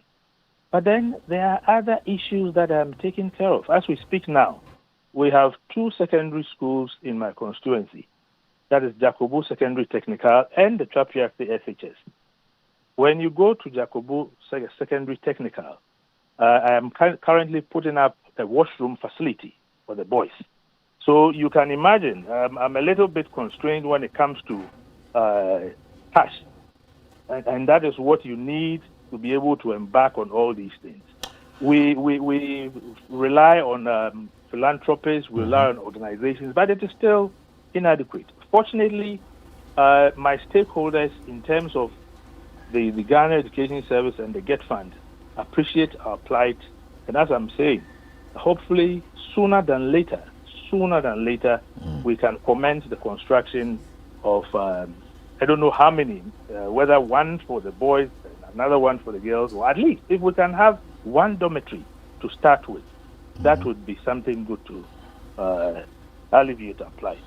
Anthony, thank you so much for your time. He's the Member of Parliament for Odotobri constituency, where the Chopiasi Senior High School is located. And he has said, as the Member of Parliament, they are actions going to be put in place to ensure that they come to a solution, or they find a solution to this particular problem that the students are facing in the senior high school. Anyway, it's now time for us to bring you entertainment highlights of the day. Well, hello and welcome to Entertainment Highlights on Breakfast Daily. My name is Ni Komete Kome, and this is proudly powered by GhanaWeekend.com. Visit GhanaWeekend.com today. Now to our first highlight. Channel 1 TV hosted a watch party on Friday, February 20 to celebrate the release of its new family drama series, The Blangsons, at its Tesano premises in Accra. The event attracted cast members, industry professionals, and fans all eager to experience the station's latest production. Now, it was produced by Head of Production at Channel 1 TV, Victoria Delali Dube.